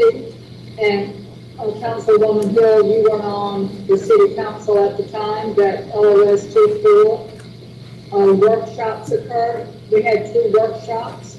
The first workshop was attended by 2 people, me and Councilman Wingate. The second workshop, LOST workshop, was attended by me, I believe Councilman Wingate, and Councilwoman Canada Wynn. And it's kind of frustrating for me to attend LOST workshops and then I end up pretty much on the short end of the stick. However, I would like to throw out the idea of having another workshop and the idea of getting rid of the Osceola golf course. We have spent millions and millions since I've been on council on Osceola golf course. And we subsidize it every year. And it is not in the city. It doesn't improve one neighborhood in the city. And it's not used primarily by city residents. And I think that that would be a huge source of revenue that all of us could use to do things in our district. And I definitely could use that money in District 2. That could be a source of getting funds for community center and some athletic field.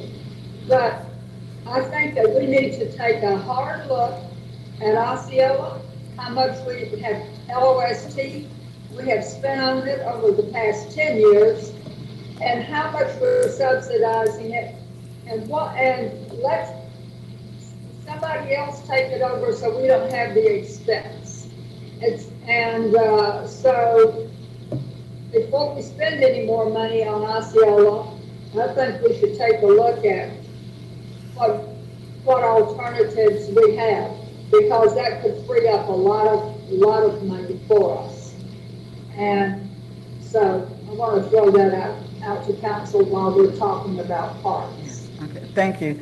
I do want to just make some mention, because probably when you have the next workshop, I probably will not be on council. So, and I know that you all are going to do, the new council, y'all are going to do a great job, but one of the reasons in which you identify projects is because sometimes it takes a couple of years for your project to come to fruition.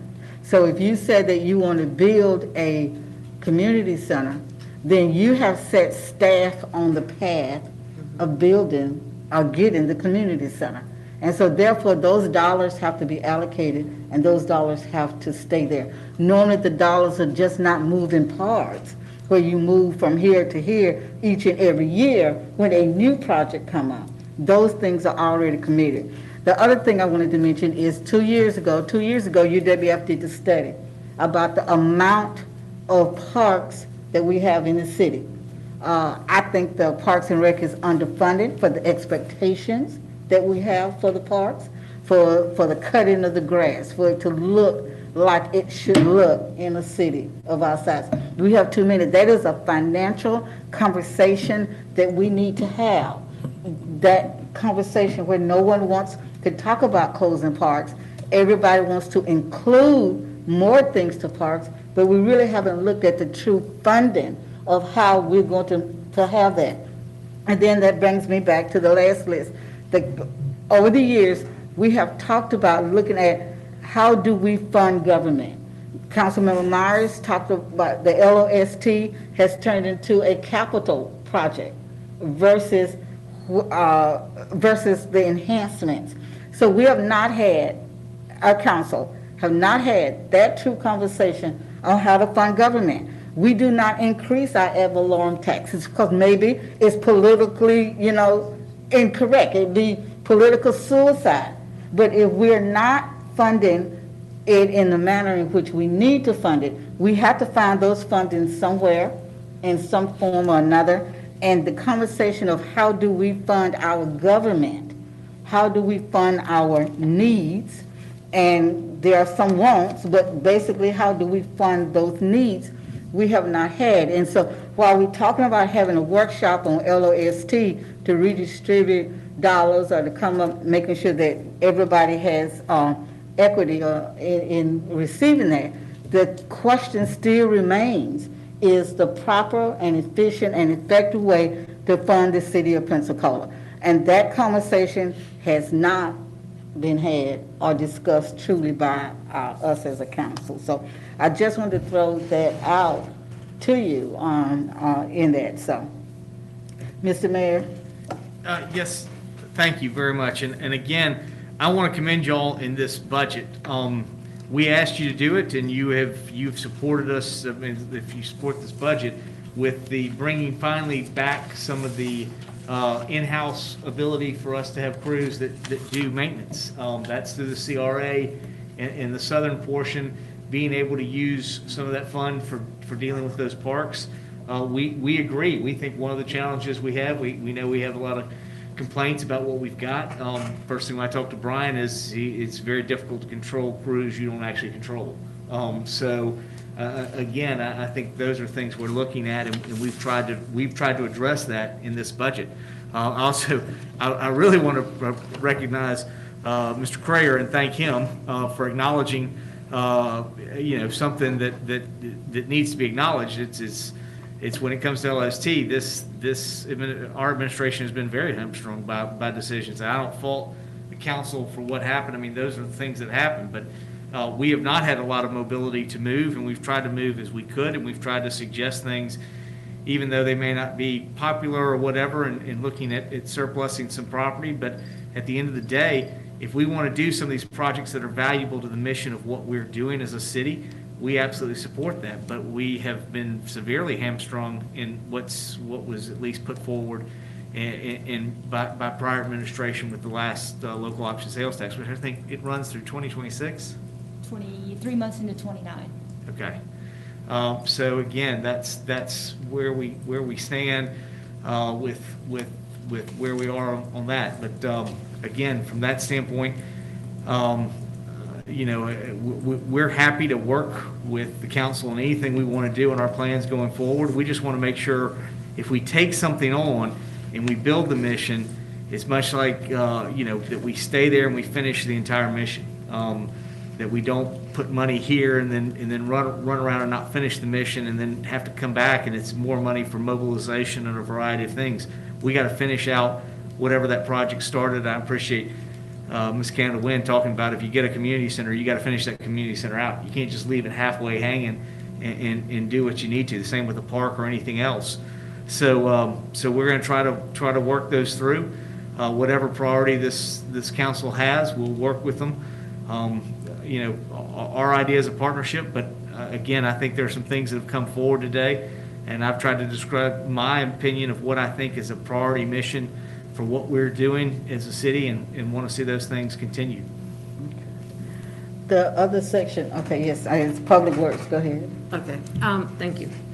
Mr. Creer, you were saying that do you feel that you have a sense of what various council people need or want for their park allotment with LOST?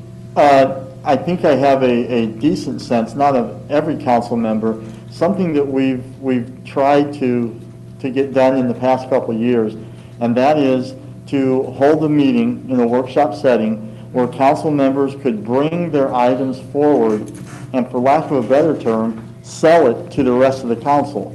And if they get the sense that they're going to get support, that we can then start doing the work in earnest on those projects. We've not been successful in getting that done, but we're hopeful to continue to try that, because I think it's important for, if any individual council member wants something, that they know they're going to have the support of 3 other council members.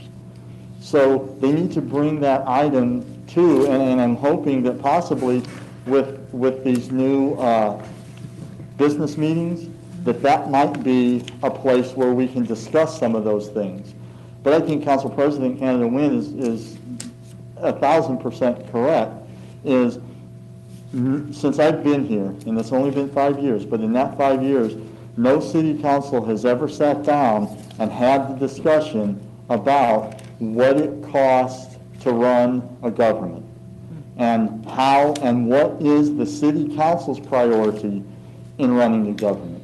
Right now, we're extremely fortunate in that we have an administration who's willing to sit down with us as a council and say, okay, give us the direction and let us try to work with you on that. But just in my estimation, the city council, and maybe in fairness to the council members that are leaving, it would be a discussion that we need to have after November. But that the city council have an in-earnest discussion about what it costs to run a government, and then to set their priorities. So since the city council adopts the budget, in fairness, the mayor and their staff should really have an idea of what are the council priorities. I mean, I feel for them at times that, they'll seek to do something thinking that it's what the council wants, and then when it gets to council, it ends up not being what council wants, because we've never had that discussion. And I think at the end of the day, in order for us to run smoothly as we move forward, we need to have those discussions. And again, I'm hoping that these business meetings might be the opportunity to have those things. If, for example, Councilwoman Myers wants a community center in her district, which she's talked about for a while, and let's bring that idea and the location, because I know she has a spot in mind, and I think she's talked to Mr. Cooper and the mayor about it. Let's bring that to city council in a business meeting. Let's talk about it, And if we get the sense that there's support for it, then let's make it happen. And she was 100% correct. That's how Burgess Road happened. You know, it got brought up 2 years ago in a meeting and got the council support. So at that point, in fairness to administration, they really don't have the ability to say no, because the city council approves the budget and they voted to make that change in the budget. The only thing I see in the timing, there's a problem. If we waited till November, we have all of this to pass before then. So, you know, how do you solve the fact that this is not acceptable to some of us right now, and yet we haven't had that conversation with the rest of... I think we end up doing it the way we have in the past. If there's items that any individual council member has wanted to change, and as an example, 2 years ago, Councilwoman Myers made the proposal to move some money to go into, or a year ago, into the skate park fund. And she moved it from specific line items that in this particular year, that's what we'll do next Wednesday. Myself and Melanie will work with council members to help develop the motions they need and the line items. And all that we try to do is give that information to finance ahead of time, that this is what's going to be proposed, so that they're not caught blindsided and they have the ability to look at the budget and see if there's unintended consequences that we may not be seeing. That sounds like a plan. Yes. I apologize. I forgot two things. I did want to say, at least I did want to say in 2012 I did appropriate money for Burgess Road that was there a long time before I got over here on making sure Burgess Road happened, and have been a champion of that. And we've got it out to bid right now, and hopefully we'll have something to start working on. But I think there were some comments about Osceola Golf Course, and it has been. We do have one of the bright spots of Osceola. I don't know if it made the point, but I did at least want the council to know what's happening at Osceola. So utilization, I believe I brought this up in the quarterly report, the monthly report. Utilization since the pandemic started has increased significantly. So I would say that the utilization through those months has seen a significant increase that I would attribute to the pandemic. So that is a silver lining there. Okay. All right. We have Public Works, and I have a couple of things that Public Works. Does anyone have questions for Public Works? Yes, Ms. Myers.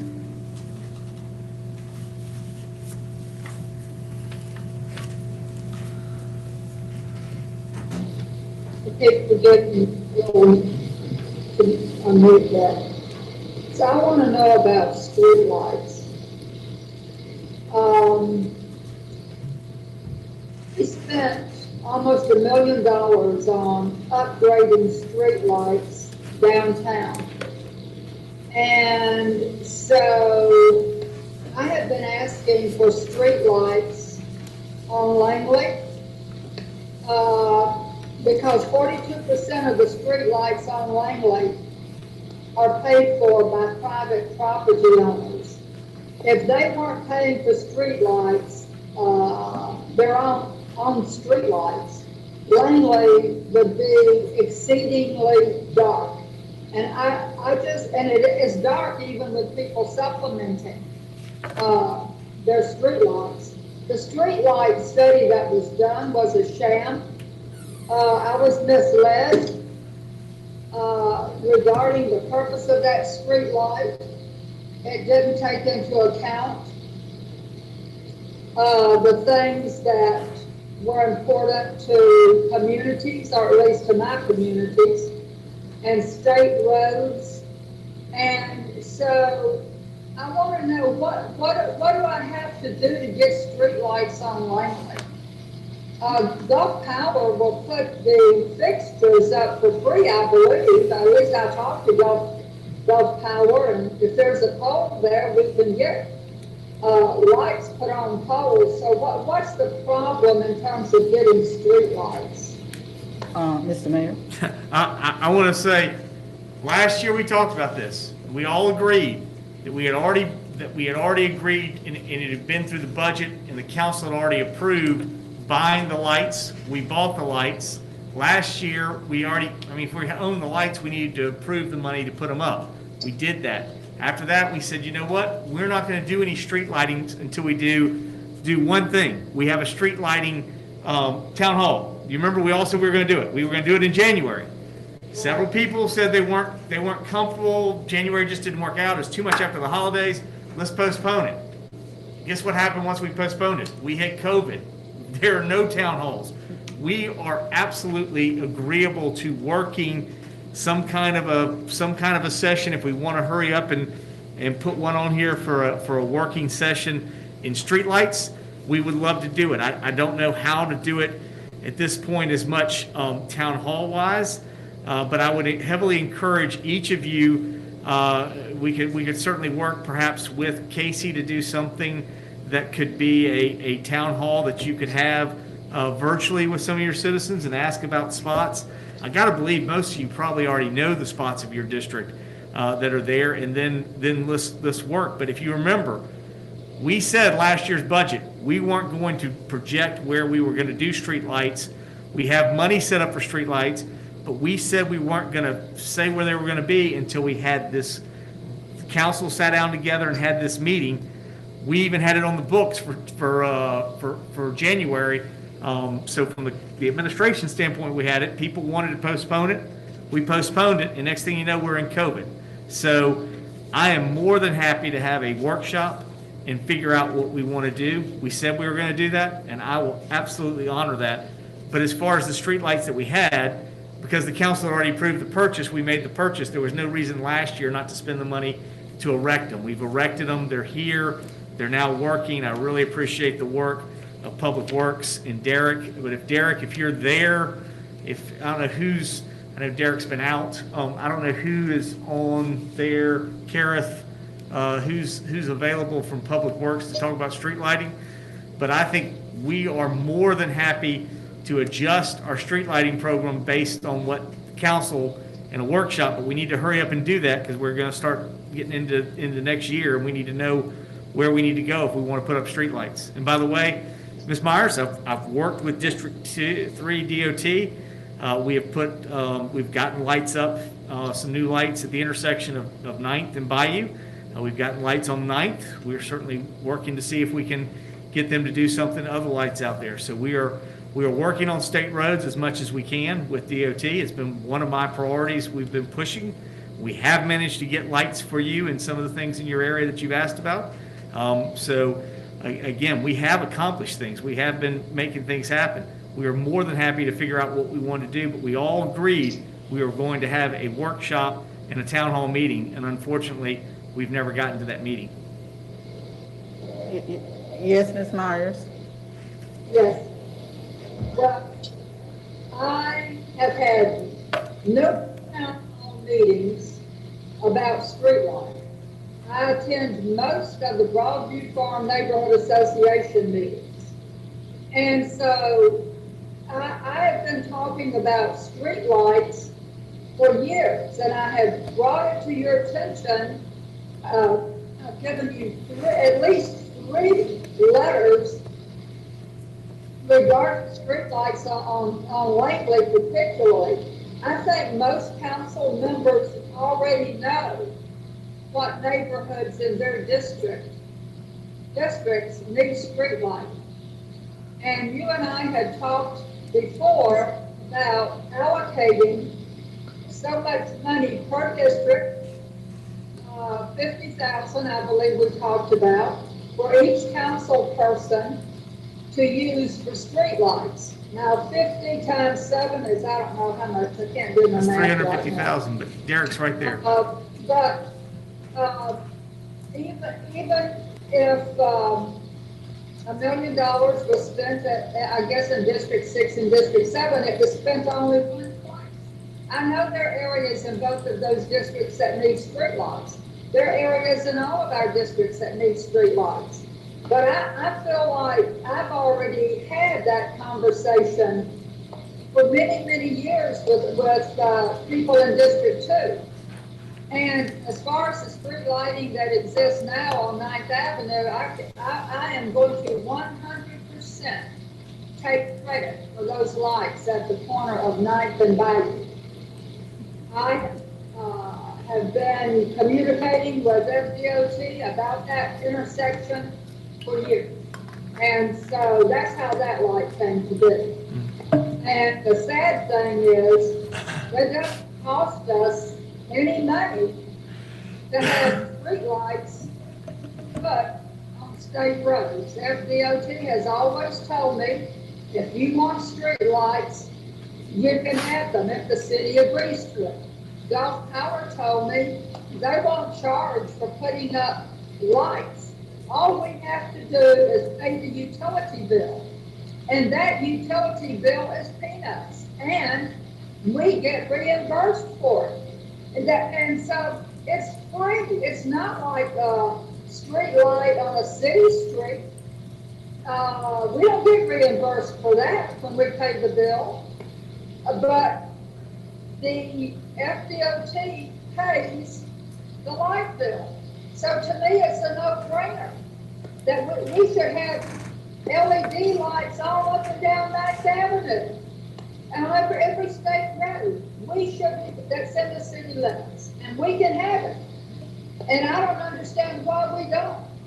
And I think part of the reason is because City Council, and I'm including myself, it took years to find out who pays for all of the lights that are on state roads that are in the city limits. I had to do an open record request to get that information. So, council, you can light up your state roads in your districts. It's easy. It just takes a little bit of political will to do it. Mr. Owens? Mr. Owens, you have your hand up? Is that Mr. Owens' hand? Derek. Okay, hey, Madam President, Councilwoman Myers, I echo what the mayor says about having a workshop to look at the dissemination of the limited funds we have for the lighting program, to look at the dark spots, not in just District 2, but wherever. I know that we still got some concerns on the west side, where we can all comprehensively look at those areas of concern. Once again, the budgeting for that is limited. Going back to Gulf Power, yeah, they will put up the fixtures, and the fixtures are not free. They typically run $750 to about $1,200 a fixture, and we can look at those. And then, of course, we have to absorb the power bill too for those. So that certainly is an option in a lot of areas that we can look at. And we are still looking at some areas actively right now with the limited funding that we do have for the program. With respect to DOT and making requests, I have personally requested to them many times about lighting up and down 9th Avenue. We realize there's some dimmer spots along 9th, and some other, Bayou Boulevard too, it's had some places on it, and Brent, going on out that way. So we look at all those, and their response to us has been somewhat different than the response to you. To put in a light here or a light there, yes, I think they're amenable to that, but when we go to them and wholesale, ask them to light a stretch of roadway or something of that nature that's going to be an expenditure, a notable expenditure to them, that's where usually we've had an issue in the past, is because their expenditures for that type of thing is also very limited, just as ours is. What's our budget this year, Derek? I think it's right at 200,000. So that's like 30,000 a district.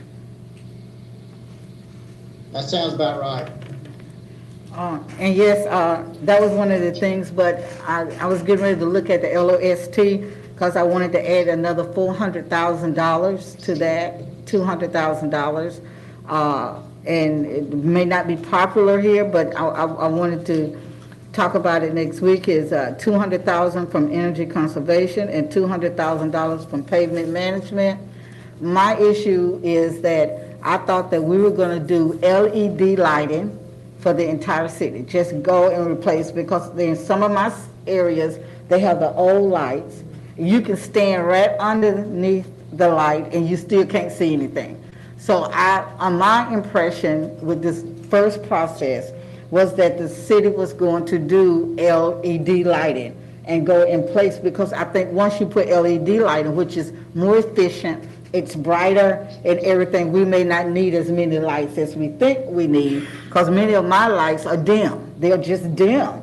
And so I was under an impression that we were going to do LED lighting. The other issue I had was I couldn't find a light grid that identified all of the lights in a grid that occupied the city. You know, all of the light poles have numbers. If they're gov power, they all have numbers on them. So I couldn't find a grid so that I could go and say this area needs this. So that was one of the things that I was looking at. And then if there was some more lighting. So were there ever LED lights considered for the entire city, Mr. Owens? Yes, Council President, we've looked at that. From a budgetary standpoint, it's a difficult situation because we would have to pay Gulf Power. We only own, there's about 8,000 lights in the city limits. We only own physically about a little less than 1,200 of those lights. So the rest of those lights, we either maintain them for DOT or Gulf Power owns them outright. We pay the power bills. We've looked at a program with them in the recent past to upgrade. We have to pay them to upgrade their LED light fixtures. I think the last time we looked at that was about 3.5 years ago. It was going to be a significant expenditure. It has gotten cheaper, and we probably are in a position where we can start looking to do some of that with them. I know they're more amenable about it now. So yes, that has been the objective. We just hadn't had the finances to make that happen. But we have to date, as far as I know, I think we have upgraded all of the city-owned lights to LED. Okay, because I have areas that are totally dark. You know, just in one of my retirement areas, at nighttime you can't see a thing there at all. So I just think that we need to add more money to that. Every year, every 2 or 3 years, we've talked about it, and we continue to talk about lighting, and we continue to talk about lighting. And I guess we can have a workshop and postpone it, but that's where I am with that. Mr. Mayor? Derek, how much would it cost us to get with Gulf Power and start doing, I mean, so you're saying we have a line item in LOST for lighting? Well, no, we have I use the energy conservation, is that it?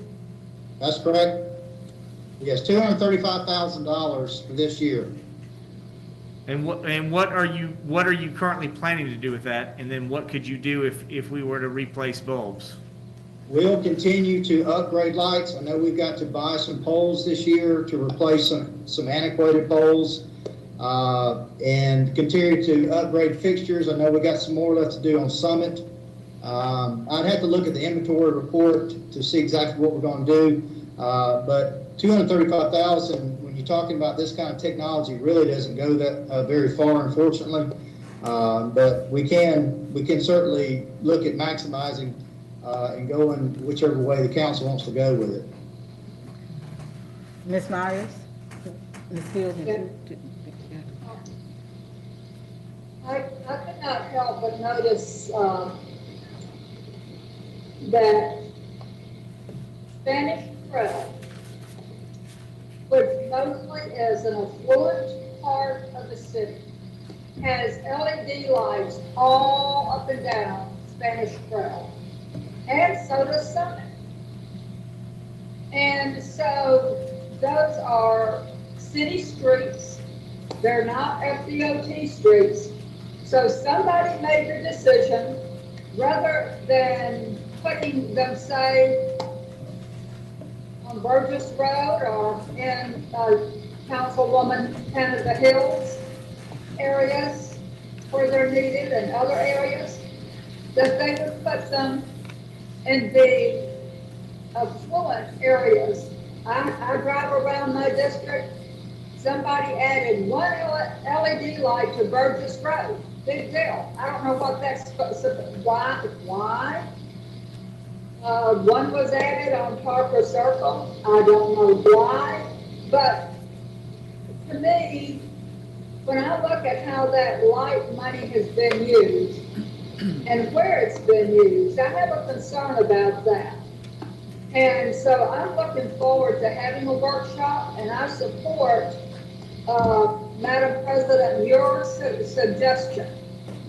And I hope that we can make that happen. I would like to hopefully make it happen if you can figure out how to move the money around when this comes up, this budget comes up for a vote, which I had been planning not to support, but if you can move some money around in the manner in which you suggested, I can certainly support that when this budget comes up for a vote next week and the following week after that.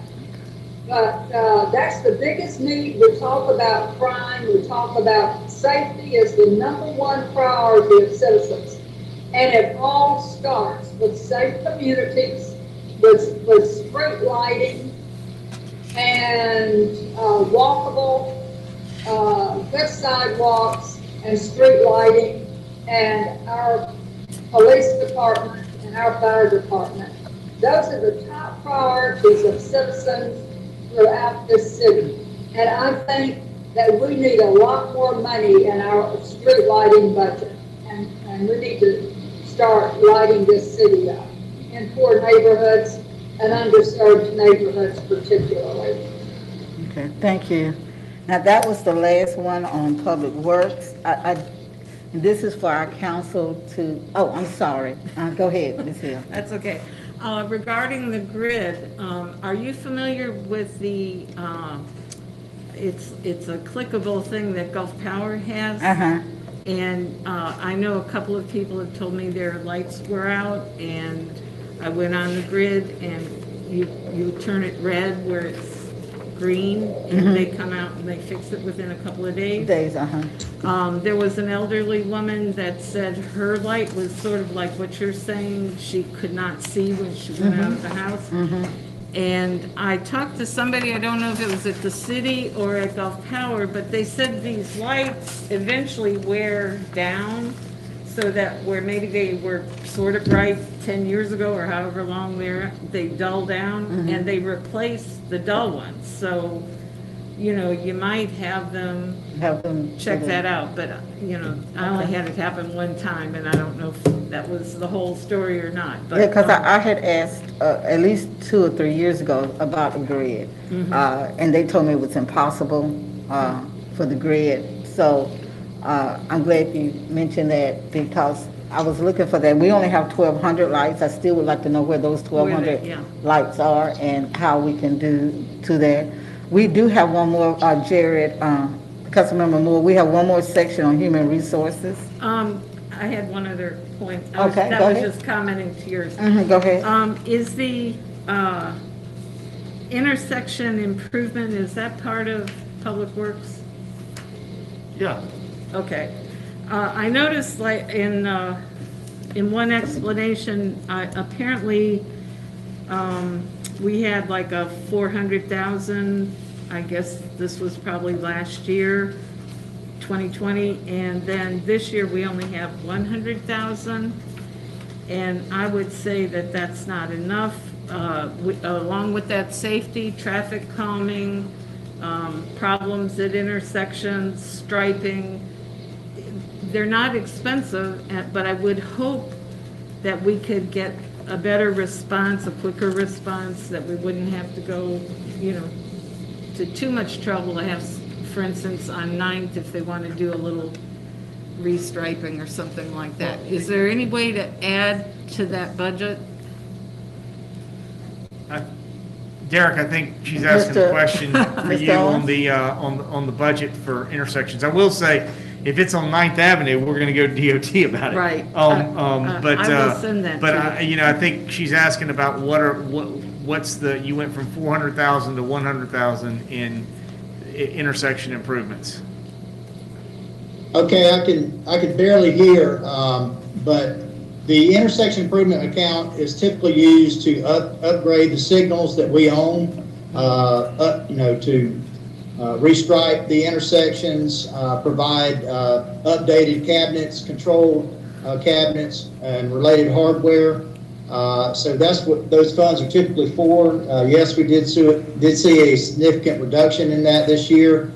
But you know, that is what it is, and we'll have to work within that budget. How many cabinets do you have, Derek? I mean, traffic control cabinets? I mean, different, I would say, that are city function on city roads. well, we maintain 110 signals. Okay. So a lot of those are DOT, which we get reimbursed for, but the ones that we don't get reimbursed for, we have to pay for intersection improvements. Once again, it's, you know, roadway striping, signage, those type things that you typically see approaching and at intersections is what those funds are used for. And the number of, that's not DOT related. Right, yeah, this is for our stuff, not the stuff we reimburse from DOT on. Do you have a number on what that is in intersections? I can't hear, for some reason, it's real staticky. Do you have a number of those intersections, a physical number for those intersections that are ours, that are city, that are not DOT? The signalized, and this applies to more than just signalized intersection. This is any intersection. Okay. That we have a major roadway, but I think we have 37 in the city limits. Okay. So if we wanted to pull more money toward it, we have to figure out where to find it? Is that how that works? Right, you have to figure out where to find it, and maybe the easiest way is to prioritize which signals. Right, So that because they'll be I able get to. calls all the time for traffic calming, striping, they can't get across the street, you know, I mean, that's a pretty big issue along with the streetlights. I'd say that's pretty significant. I hate to cut it into 1/4 of the budget this year. And also, complete streets, I don't think we have any money for that, do we? What's our budget for complete streets that we just hired someone to help us with? Derek, the question is, how much money do you have for complete streets? I'm not aware of a specific line item for complete streets for fiscal year 21. Can we get that? There, what? You're looking at the CRA portion. It's the CRA, I think. Is it Yeah, this- that could fall under planning and under CRA. Well, wherever it is, I saw 0. So if you recall in our briefing packages, the complete streets portion for the CRA this year is going to fund a capital replacement, purchase of equipment to bring the CRA crew in-house. So it's going to purchase that capital equipment this year for that crew that will be moved in-house for the CRA. That's why you're seeing that line item at 0. So we have a complete streets person and no budget. I mean, that doesn't, We do have them working on a number of projects that we're Okay. doing both with DOT. I mean, there are a number of projects that are happening that are complete streets related. I mean, it would fall into when we have a street project. I guess that's what. That's exactly right, Madam Councilperson. The complete streets is more of complete I'm looking streets. up that for you. Complete streets is more a philosophy of how to design, and the actual funding is within the projects, as the mayor was saying. Many of those projects are in the CRA, but we're building those concepts into other streets too, such as Langley, and some of the smaller projects on Southern Boulevard. So it's more of a philosophy that we're building into our design. So you wouldn't actually see it there. You'd see the funding in the projects themselves. Well, I mean, Burgess Road is another complete streets. Correct. So let's say we wanted to narrow a street, add parking or something and put some sharrows or whatever you call those little things. We have budget to do that somewhere? It's all in the project, so it'd be in such as in the LOS2 project for a street or for Burgess Road or for wherever. It's that aspect is built into the project, yes ma'am. Okay, the landscaping, the striping, sidewalks. All comes in a package? Yes ma'am. Okay. Ms. Myers, I'll come back to you. We have a council member Moore whose light has been on. And we may have pinballed to some other areas, but coming back to what we were talking about, there was street lighting. Obviously, that was one of the priorities that we set earlier this year, was we were setting our 2021 budget. Anyway, so I just wanted to mention to council with the forthcoming business meeting that we approved at the last meeting that we're going to start having. I was intending to bring for that a proposal that effectively we establish or adopt some sort of lighting standard so that you have different, we make sure that we not only just light it up. There's certain parts of the city, I know you start talking about light it up and you give them PTSD.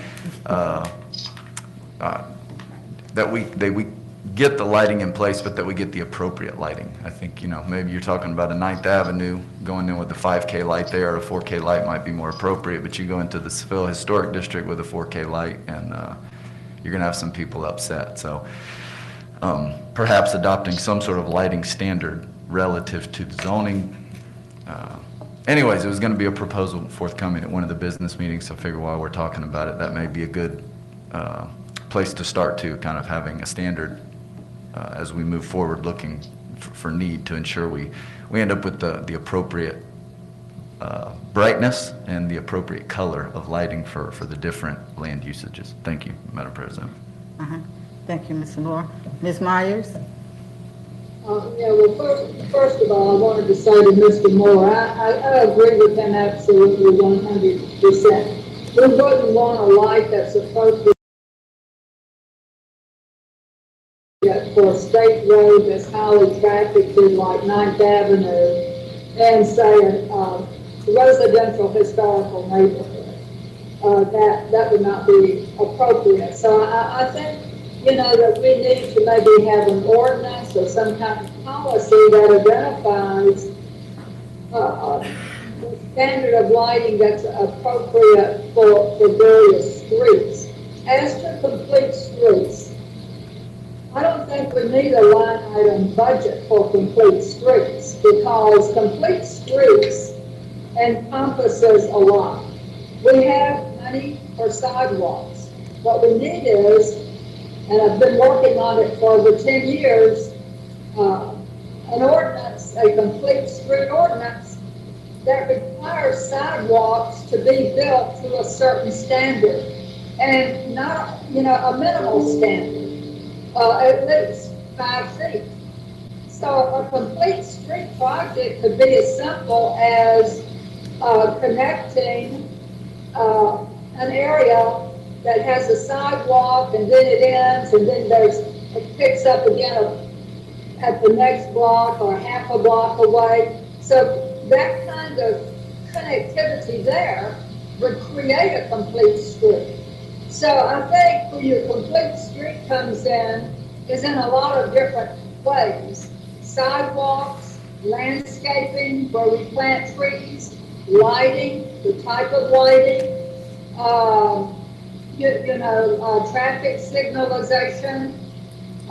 The standard is, the Federal Highway Administration says that every intersection where there is signalized lighting, where there is appropriate for lights, where there is, signalized lighting like red light, green light.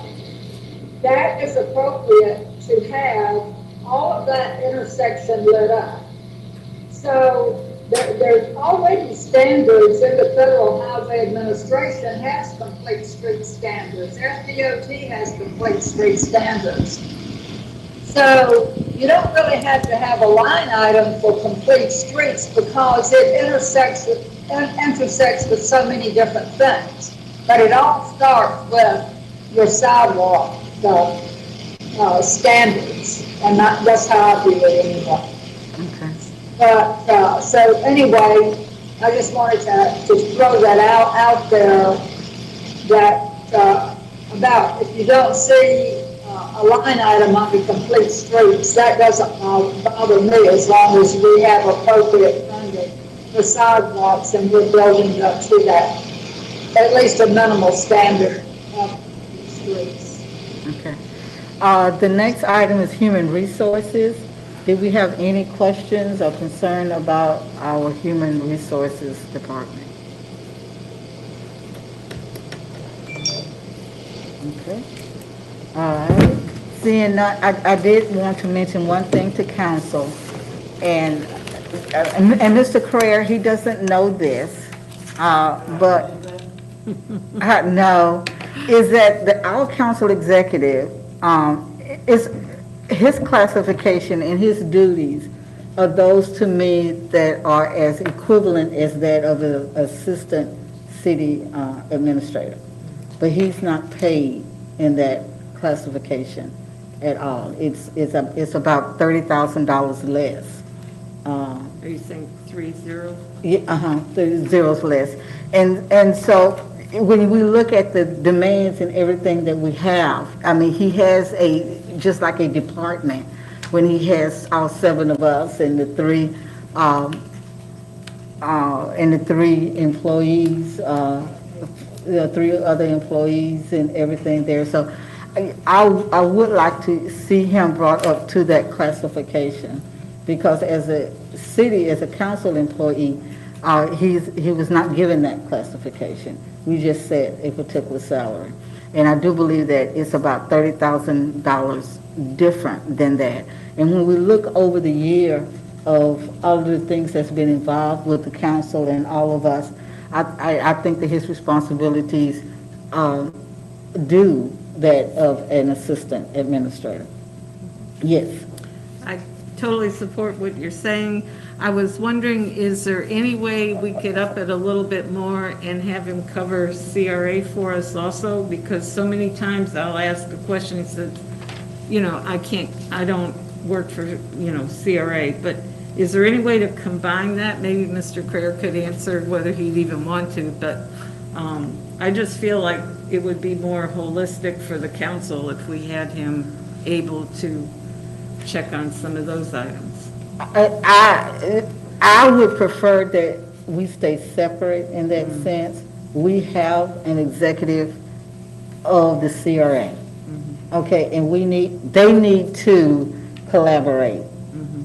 That collaboration, that team spirit, when all of the issues are about the city, if there has to be some type of interlocal or something like that agreement, but I think it's very important that it's separate, and that we have an executive that we pay as an executive for CRA. And if there's some things that's going to cross over, it's called collaboration and teamwork.